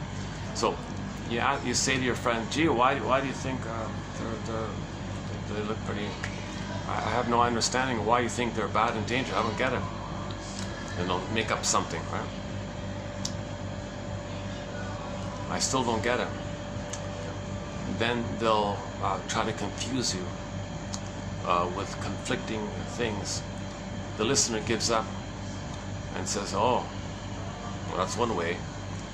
Or if he's on the fence and the BSer is kind of logical and tricky, he may actually appeal to make the other guy believe him. oh, maybe he's right after all. It's nonsense. But the BSer is determined to get away with the lie because he himself doesn't want to admit the truth of the nightmare that he had. He doesn't want to admit that pain. So cloak, cloak, cloak. If somebody calls him out on the rationalization, one of the many ways to get away with it, okay, is trance logic. Just confuse them.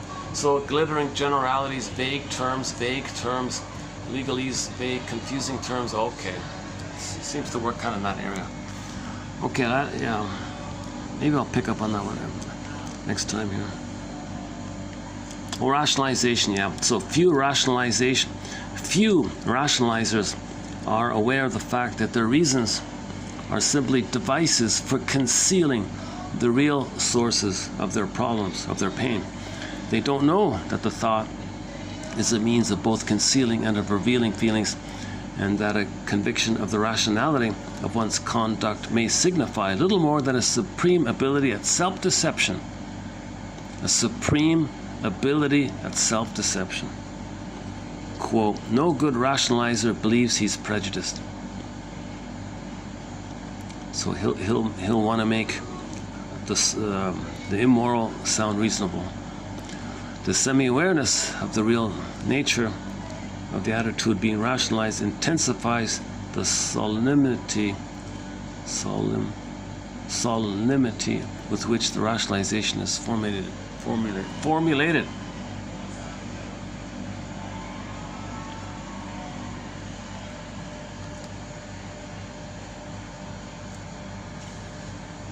So the kid who fails the test.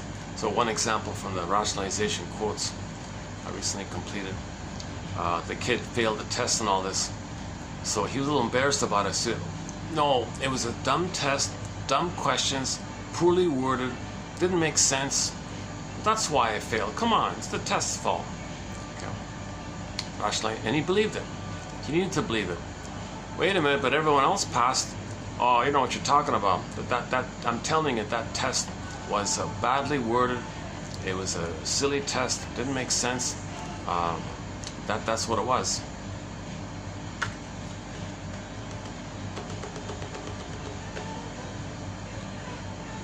So he won't really entertain the fact that everyone else passed.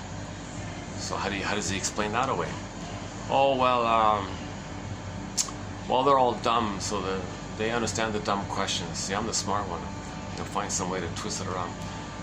The other example given was that the guy was traumatized as a baby, and he felt inferior. Now he happened to be a short fellow, right? So later on he said to his friends, you know, the reason I feel inferior is because I'm short. Everybody's confused. No, really. And then he looks for examples and excuses, and he cherry picks and tries to sound reasonable and logical to make himself believe and others believe that the reason he feels no good is because he's short, and he can find a way to sell that. So he's like he wants to believe it, because if he can believe it, it's confession to a lesser crime. It gets him away from the deeper, real issue that the mother hurt him as a baby, and he felt inferior by that, not because he's short. Lots of people are tall and feel inferior. Lots of people are, quote, short and feel fine. It's nothing to do with that kind of stuff.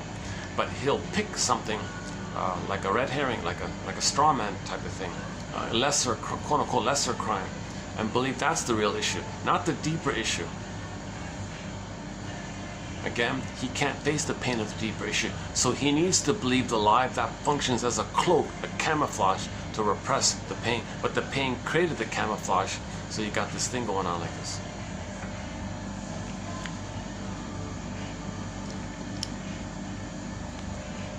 Oh, okay, convoluted language. Yeah, so if somebody says, I'm not so sure being short is the reason why somebody might feel inferior, then he might use some convoluted technical language. Well, you know, researchers say that you know, surveys are done, and you might do this kind of confusing kind of thing, and then they, oh, you sound like an authority. You sound like you know what you're talking about. Yeah, I know what I'm talking about. Oh, I didn't realize that. Oh, sorry, I didn't know that. Okay, oh, good. Got away with her. The legalese. It's just there to make you think they're the authority. It's just a trick. Okay, the last one. I don't have the energy for the last one. Oh boy. This is the most draining quote here. This is our first quote on the so-called psychopath. Oh my God. This is a very draining one. This is just a like a kind of like a preliminary, like opening kind of quote. And maybe later on we'll look into it further. I only found it by accident because of Mr. Hart here in his notes. So I'll leave it here for your reference. In take one, I did a long emotional rant on this, like for about an hour. So I don't have the energy for it this time around. So yeah, sorry that part's missing. But I did mention 2 TV shows that might be linked to this. The main one being Judd for the Defense. The theme song to that show opens up with the bass drums. Boom, boom, boom. That one there. It's illegal. It's a psychologically kind of minded. Those scriptwriters were pretty good, I thought. Not for all of the episodes, but it ran for 2 seasons in the early 70s, 50 episodes all in. And the guy is Carl Betts, excellent actor, Carl Betts. He plays this brilliant lawyer kind of guy. But the scriptwriters included some analytic ideas, and that helped solve the cases, right? In the season 1, episode 1, the pilot, it was about obviously a psychopath, right? He was a criminal. And the message was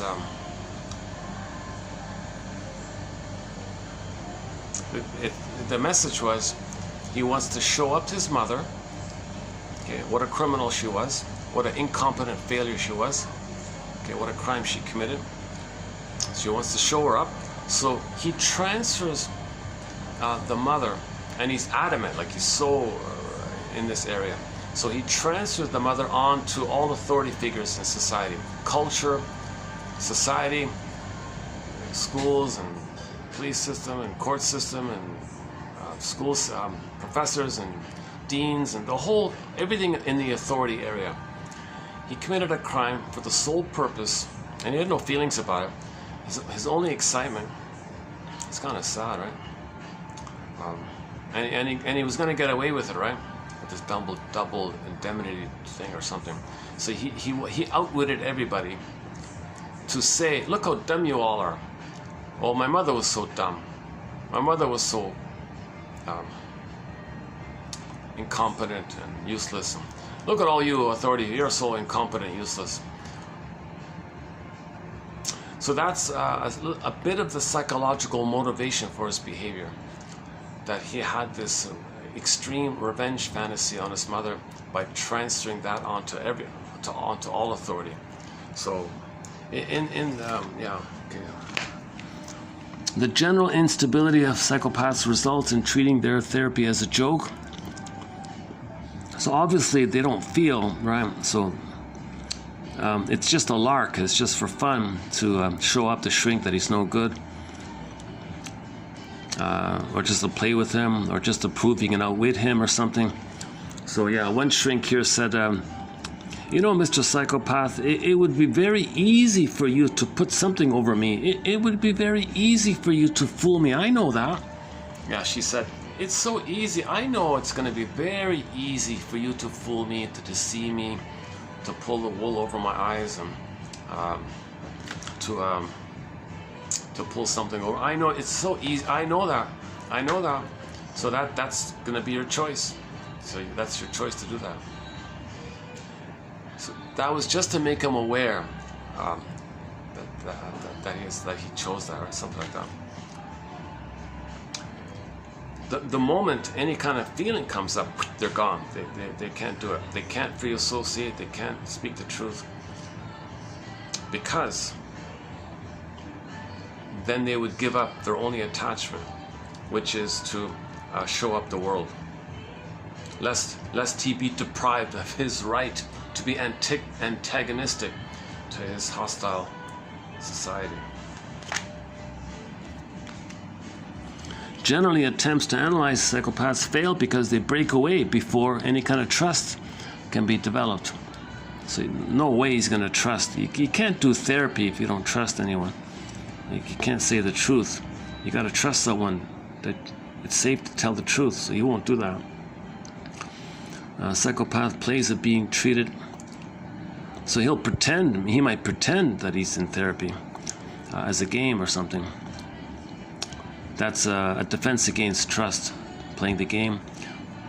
The intolerance of the psychopath to developing a trust or transference comes from the unconscious perception that the therapist might serve as a parental figure, which arouses anxiety lest he be deprived of his right to be antagonistic to everybody. That's all he's got, right? The psychopath will try to victimize the analyst or try to involve him in condoning his nefarious practices. Psychopath seeks to act out the child's conception of adult behavior, wages a systemic war against culture. That's the Jet for the Defense one, this one here. Okay, we mentioned this other one here. Oh, the sense of time. Yeah, they seem to lack a sense of time, the time element. Yeah, there's no, see the time, they're not going to admit time really, because that would face nightmares. So they lack this time, the sense of time. Psychoanalyst told a shrewd but brilliant psychopath that it would be easy enough to pull something over him. And the other episode, I'm not a fan of that medical drama called House. Mr. Viken, he's a curmudgeon, crude, constantly bitter, constantly sarcastic, constantly hostile, endlessly popping painkiller pills, Mr. Viken or something. Anyways, he's considered to be like a clever guy in the medical diagnostics and all this. But I remember one episode called The Jerk. Huge understatement. It was about some teenager who I'm guessing was a psychopath. He was more than a jerk, obviously. It was between the house guy, the character, and this psychopathic teenager, and they were playing a chess game with each other. And sure enough, the psychopath defeated the house guy, right? To make the point that it's impossible to help someone like that, because the psychopath has to trust someone. They'll pretend at it, and that's part of the trick to get away with it. So I'm thinking that episode called The Jerk, from the TV show House. Not a fan of the actor. He had such, oh my God, he had such an arrogance that he even thought he was a musician. I just peeked briefly. Oh really? I just peeked briefly on YouTube. A whole flock of people come to listen to this guy sing on a piano. You gotta be kidding. Oh my God. He can do neither. Anyway, he's a popular character and all this.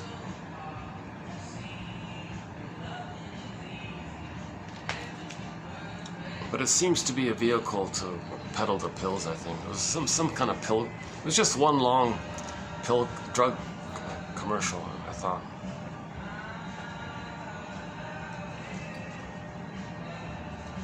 It's boring, it's tiresome, it's the same old act. Same old act. I can't believe I watched it.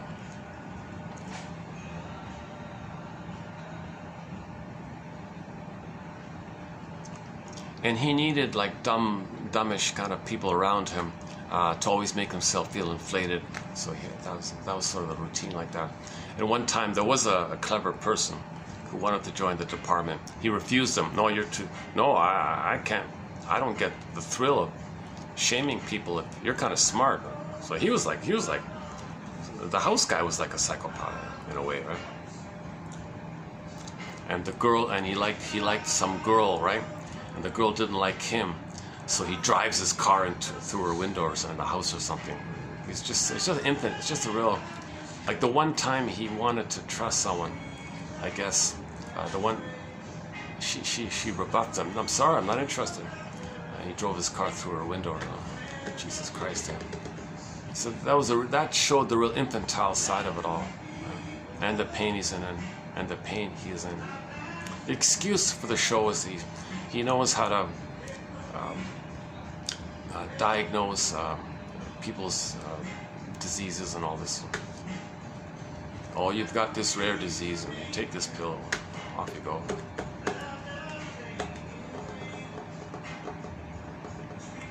And they didn't mention it directly, but there were occasional references that why people had diseases. It's because they had some kind of emotional issue, but it was never openly discussed. It was just some slight reference.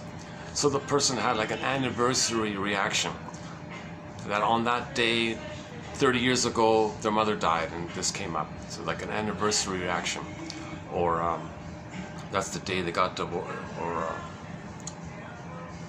something reminded them of something, or those kinds of things. Or if the client was fused with the parent and the parent passed away, they got sick because they didn't differentiate.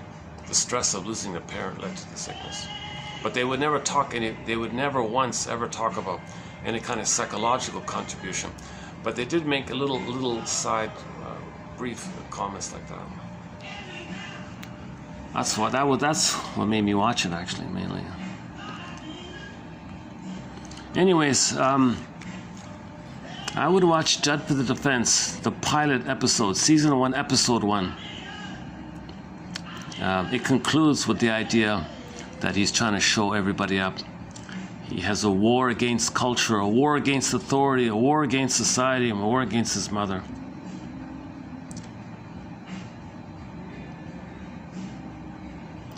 This is just a partial. This does not explain it. This definitely does not explain the immorality of this kind of thing.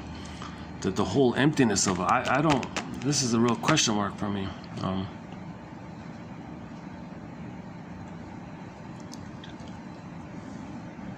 There seems to be some kind of, like in the episode The Jerk. My goodness, that actor who played that teenager. My goodness. Hopefully that's just an act, but my goodness, he did a good job playing that kind of a gloomy kind of character or something.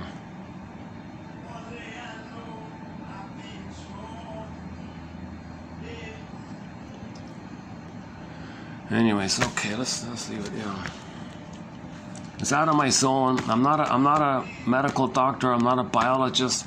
So I'm not a chemist. I'm not a forensic psychiatrist. I don't understand this kind of thing like that.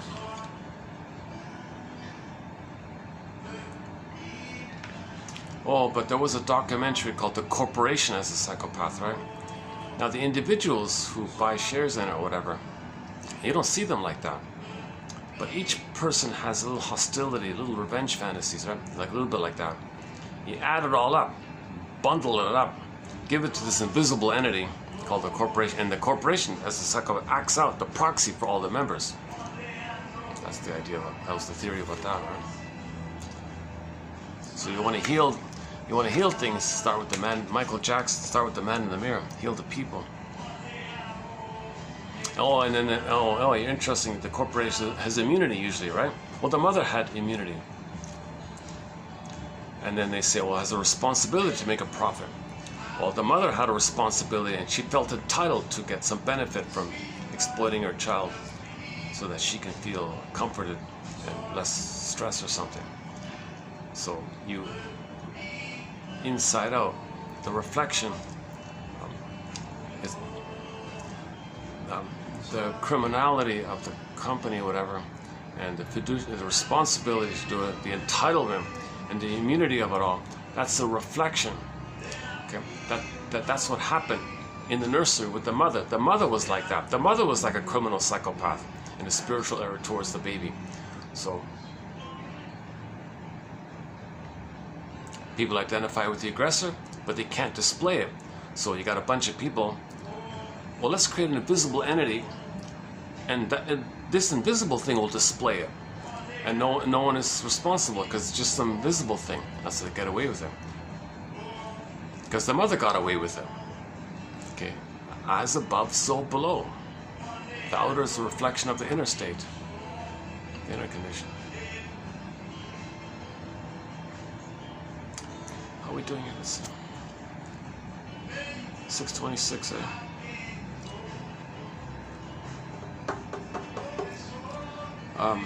Okay, I didn't conclude this video too well with that last one. Jeez, I don't know what else to say about it. I honestly don't know. I honestly don't know.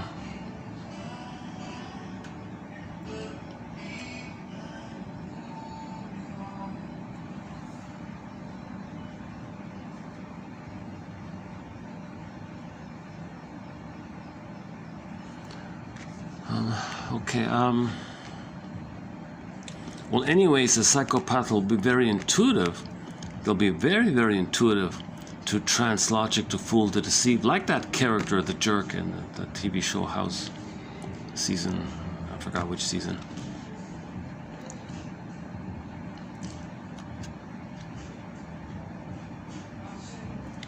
So the psychopath doesn't even have the fantasy to get love, right? The psychopath's kind of like Iago. I think the psycho has something in common with Iago, because Iago doesn't bother anymore with any kind of hope for mother's love. They just want to see goodness damaged. That's their only connection to mother. Their only sense of mother is to see goodness damaged. They don't even bother with the greed of getting. They don't even bother with greed. They only have envy. Now, proxies who are greedy, they'll use. Because greed does destroy. So the envy guy and the greed guy kind of collude like that. But the greed is just a tool for the envy. And a famous short seller went on TV about a year ago or 2 years ago, I forgot.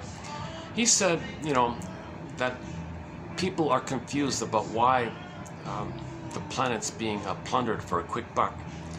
He said it's not greed. Greed is the tool. It's about destroying the goodness. Because the most traumatized of the most traumatized, like say the top 20%, whatever. Okay, the mother destroyed their goodness, and they become the destroyer mother. So their only attachment to a mother is to destroy goodness. So on the planet, there's goodness. Oh my God! To have a mother destroy it. Now, how do you destroy goodness? Well, others are greedy. Well, use them as a tool to destroy. So greed is just like the tool for the envy. It's really about envy, and that's what he said. This 100-something-year-old guy said, yes, we're destroying the planet, not out of greed, or it's out of envy. It's out of envy. So the most traumatized of the most traumatized, they're just going to keep destroying goodness again and again. That's their attachment to the mother.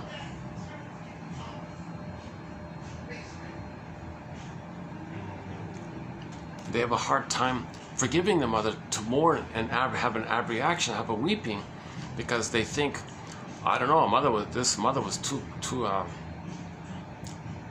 it's too unfair what she did. I have a hard time forgiving her for that. Well, be more of a detective and interview the mother more, investigate more deeply about her, get her story. It seems to be that at midlife, everybody ideally would get their parents a story, get their story. I used to say that on Mother's Day and on Father's Day, that those should be their days to write letters to their adult children over 40, coming clean kind of thing, to help in the healing process. And most of them won't do it, but ideally encourage that, like make it popular. Mother's Day, well, that's not to perpetuate the lie. It's flip it around. Let's correct things. Mothers write letters to their adult children telling about the truth about the first 3 years. It'll be healing for them as well too. Of course the kids will be upset, and there's a risk they won't want to talk to them anymore, but at least it's a step towards reparation. It's the least they can do to help their kids heal. And every year do it again. You update it every year. And fathers do the same thing. Again, this is only for this is for people over 60 writing these letters to their children who are over 40.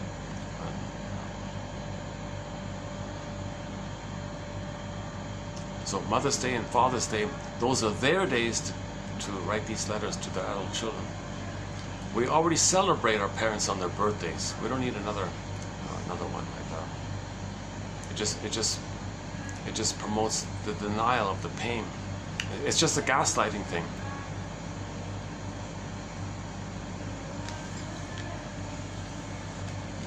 But keep in mind that the parents are also traumatized. They're also in pain. Always, just remember that the parents are in pain. Remember that. The parents are in immense amount of pain. It's just muddled over. Sometimes with obesity, that'll muddle it over, right? Or whatever.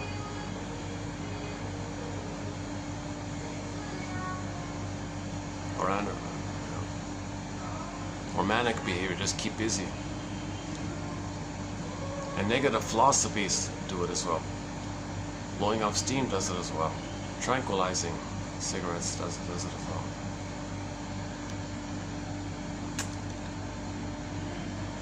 The lighting's not, yeah. I'm usually gone by this time. There's usually guests coming. But so far. Okay. Let's see. Okay, so for today's one, for 22, yeah. So your mission, should you choose to accept it, something we do in every video is to pick one. See if there's one here that you find of interest, and then ask yourself what it suggests to you. What does it suggest to me? What does it remind me of? Or just put it aside, let it incubate, and revisit it later. What's of interest? Is there one? That's sort of the hope, that there might be one. Like for me personally, as I was saying in take one, the first one I like, and then the Bergler one, and I quite like the Dreams one from that TV show, and I like the Translogic one, these three. Oh, okay, and the second one too as well, yeah. The Therapeutic Need of Abreaction. See, this highlights and validates, yes, we need to weep. She will weep. She must weep or she'll die. Come on, abreaction. The therapeutic need of all of the joy for which you pray is 100 tears away. 100 tears away, abreaction. You won't feel the joy unless you feel the sadness of the loss first. You got to admit the truth. Then that's the abreaction. Then you're healing. So yeah, the first one, the second one, and the TV show one, and this one about Translogic, the legalese one. These four, I thought are okay, yeah. And okay, so that's two, right? So 6 is coming. Okay, 6 is coming up. 4 is coming out. I'm a little bit behind here. We did a review of 8, yeah, 7. Oh, tomorrow. Okay, tomorrow's an easy one. Okay, tomorrow's a light one. This is sort of a light one from Tian Dayton, from her book about forgiveness. So we'll read this one here.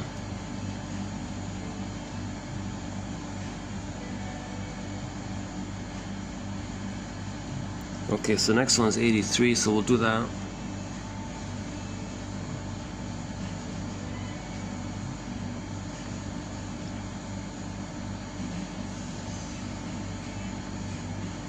Yeah, the key line is here. We interpret situations today through yesterday's distorted lens.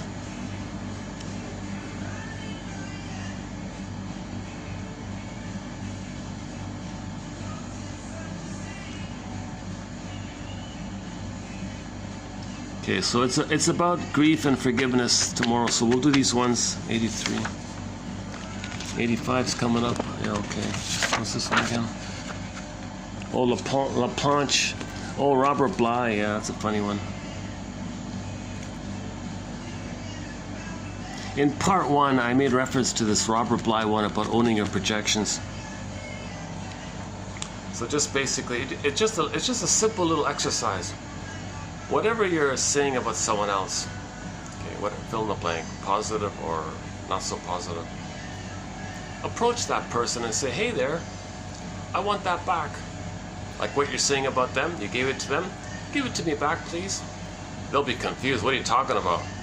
Never mind. The point is you own it, what you're saying about others. Right? So prejudice. So if the Archie Bunker character says, oh yeah, you're no good and you're dangerous. Okay. So he would approach that person and say, yeah, I want it back. I want that feeling of being no good and dangerous. I want it back. Give it back to me. The feeling of prejudice. The belief of being no good and dangerous. I gave it to you. No, it's mine. I own it. It's me. I feel no good and my mother was dangerous. I want it back. The guy's shaking. He said, doesn't know what you're talking about. Or a simple one is, so let's say you see somebody with confidence. You think that person has a lot of confidence. So you approach that friend. Hey there, friend. I gave you my confidence and I want it back. I want back my confidence. He's shaking. What are you talking about? It's just a little exercise to make you accept that it's you, what you're saying about others. It belongs to you. Can we do it quickly? If the ancients were right, that darkness, meaning unconscious, contains nourishment and intelligence and wisdom, then the person who has absorbed or taken some of his or her shadow is more energetic. How does one go about eating the shadow or retrieving a projection practically? Well, for a man, when he figures out which woman or women are holding his anger and assertiveness, he can go to that woman, greet her cordially and say, I want my assertiveness and anger back. Give it to me, please. A curious smile will come over her face, and she may hand it back to you or not. If you think somebody has power, you have my power. I want it back. So it may be, okay, so whoever it is, the husband, the teacher, whatever.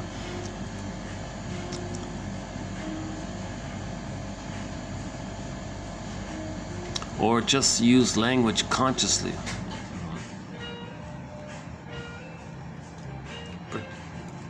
Projection is the means. It's your material. It's your soul. You're denying it when you say others are this and that. So you want to reclaim it. So one way to own your projection, withdraw your projection, is to just practically say to the person, I kept saying how smart and confident you are all the time. I keep giving you that about me. I keep giving it to you. I want it back now. Sure.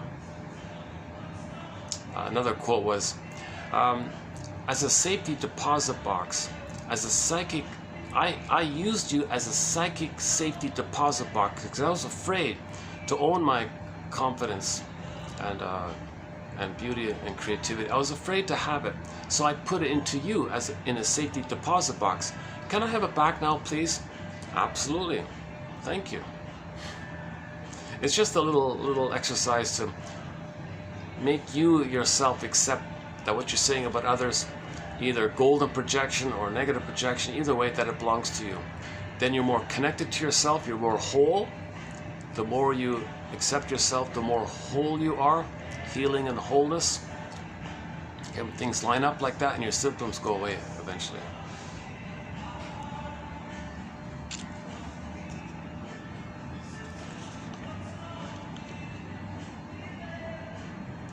Okay, so this is coming up as well. So these are all coming up, yeah. So we got some good quotes coming up by Chesick and LaPonche, Miss Dayton, Sandler we mentioned. Two self-help authors here. Ashley, Patty, and Tian Dayton is coming up. Andre Green, yeah. Sandler, okay. And these are today's ones. Today, Mr. Hart, that's a good one. And the TV show. Westinghouse Desilu Playhouse. I didn't even know they were a truly married couple, Lucille Ball and Mr. Babalu, the band leader, right? The Spanish-speaking music band leader in the show. I didn't know they were like a real live married couple. And that couple, as a team, opened up a company, a film, TV show company themselves, under the husband's name, Desilu or something. And from that show, from their studios, they made other shows, like the Danny Thomas Show and the Untouchables or something like that. Other kind of shows.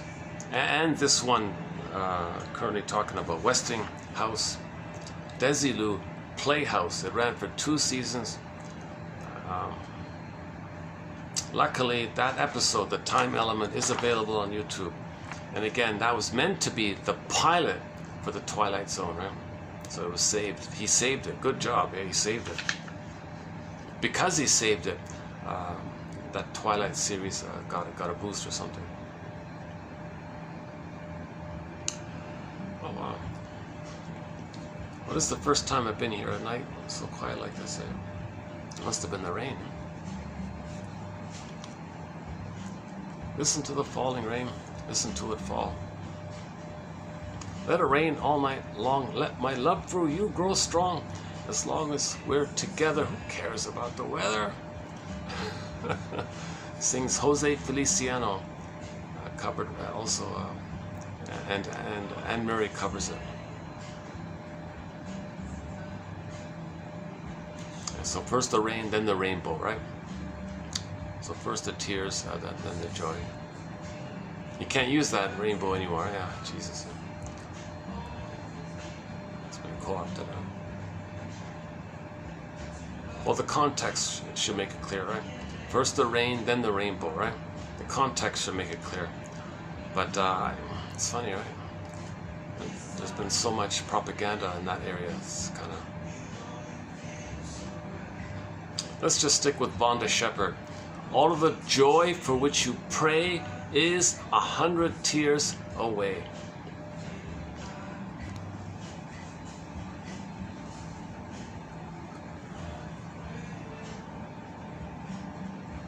Oh, yeah, the midnight blue. Yeah, I was thinking about Lou Graham calls the feminine element, the beingness, the feminine principle, the yin, the shakti, this beingness, this authentic self, this true self, this embodiment. He calls it the midnight blue. And then your act of doing this cherry red, right? Yin and yang.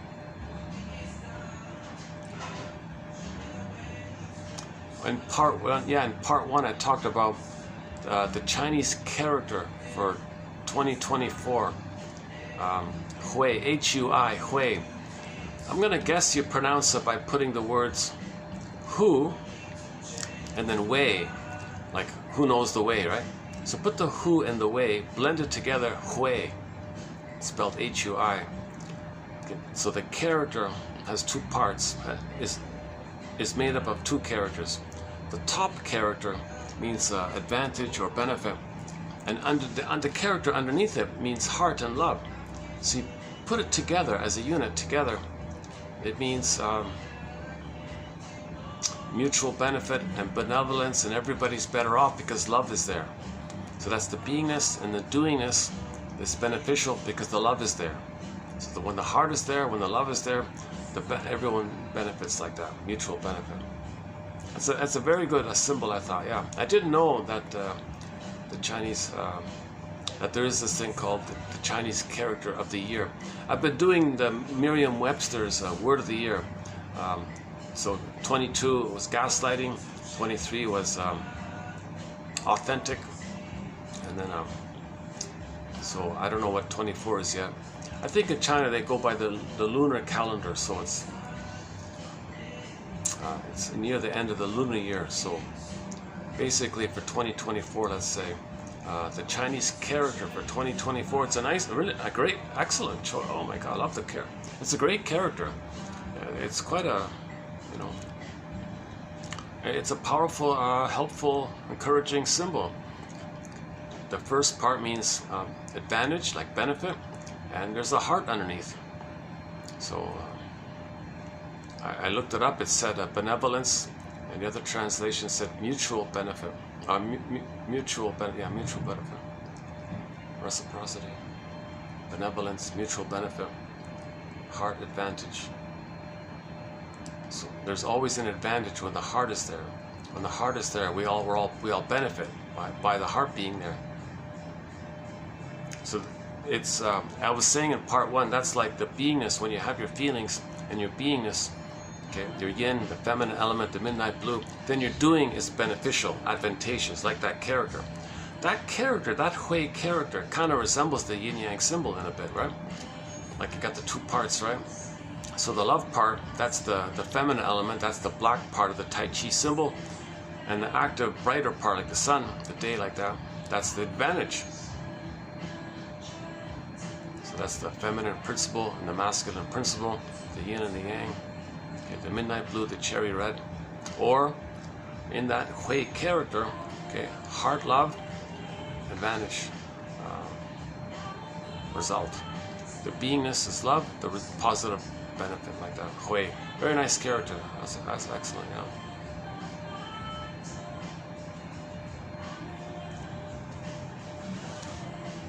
I guess I'll wrap it up here today. Yeah, we have a couple songs from Na Ying, the singer Na Ying from China, and Fei Wang, or Wang Fei. She does a cover of a. She started in a film about falling in love with some policeman or something. What's it called again?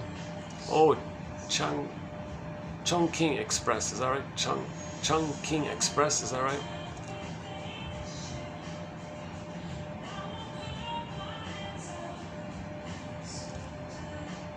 And the main song is that she sings on the soundtrack for that film is a cover of a song called, oh boy, Dreams? Is that right? Dreams?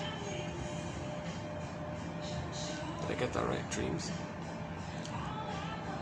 And on a concert, on a live stage on the concert, she's very delightful. She's a very fun, playful, kind of spunky, spirited young lady.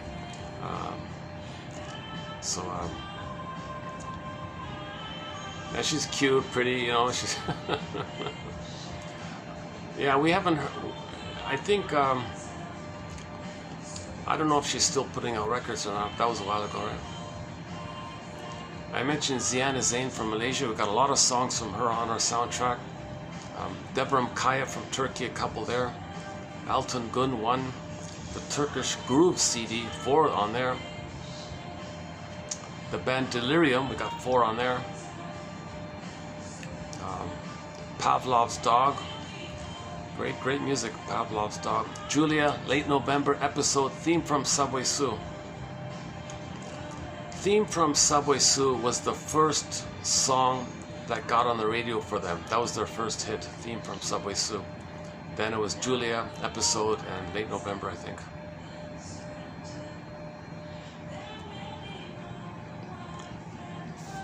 Oma Wumi, a Nigerian pop diva, has a song called When the Boss is Coming, off her album entitled The Lasso of Truth.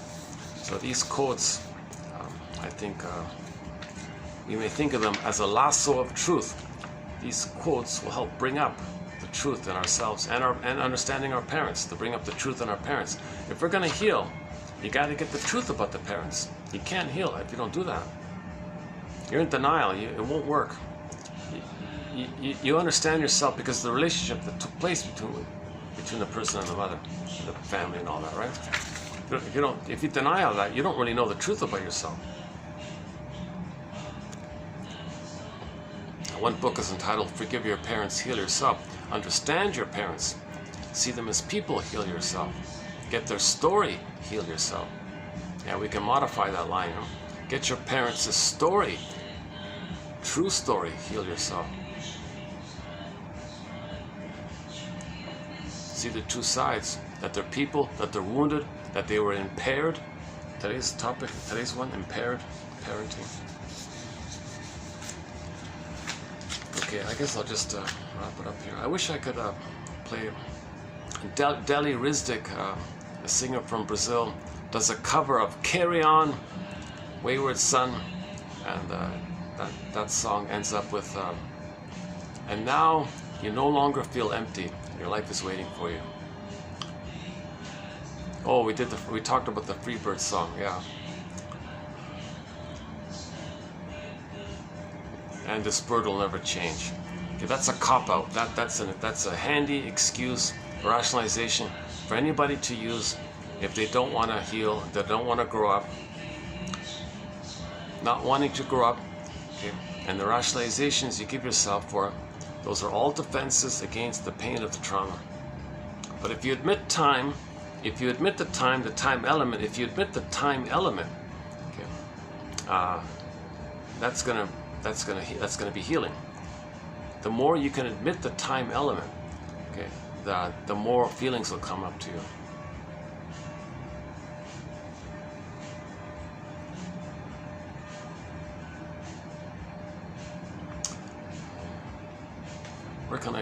Where else can I wrap it up here? Let's try over here. Is there more light here?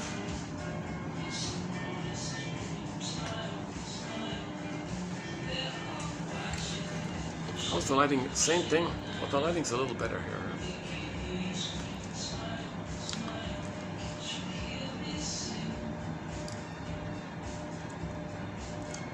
There's a sitcom called I Married Joan from the 50s, and she was like, if Lucille Ball was like the #1 female comedian at that time, the #2 was considered Joan Davis, and her sitcom is called I Married Joan.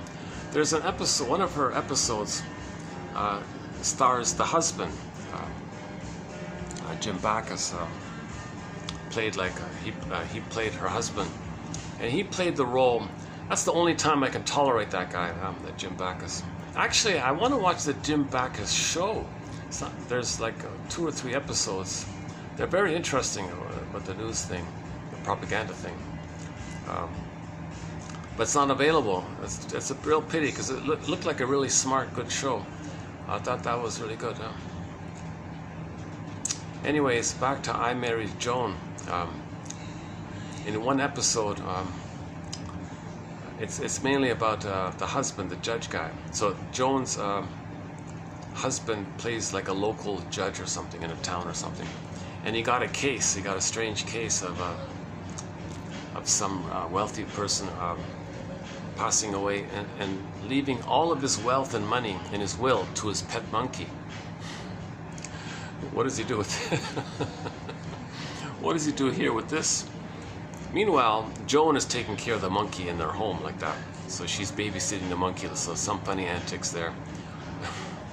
So, and of course, so long story short, the judge decides to take all the money and buy a zoo and put it in the monkey's name and let the monkey free in the zoo. And now the monkey literally owns the whole zoo. He somehow made it work like that. So I thought, if I could buy this place here, that's the fantasy. And the monkey was free. He owned the thing. He can do what he wants. I had that feeling if I could buy a place like this, I could just hang out here, do more videos and things.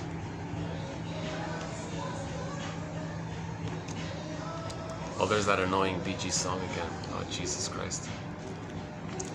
We do have one Bee Gees song on our soundtrack.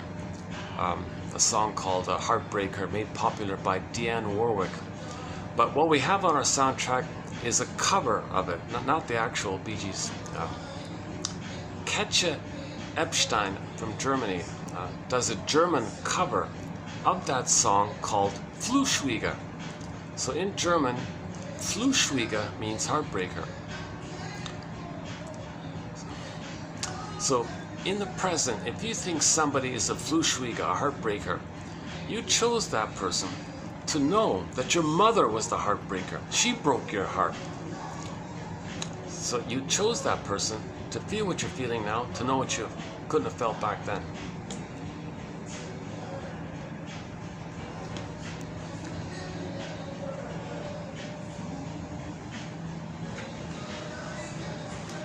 Oh,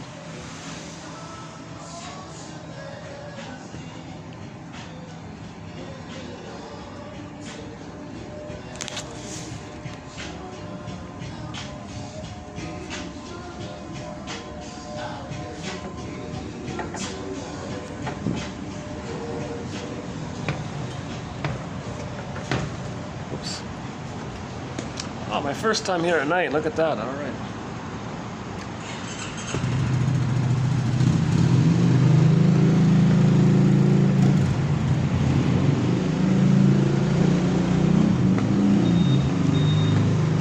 I can't hear that. It's too triggering. When I hear that song, for some strange reason, I'm triggered, and blood and oxygen gets sent to my amygdala, so I gotta flee.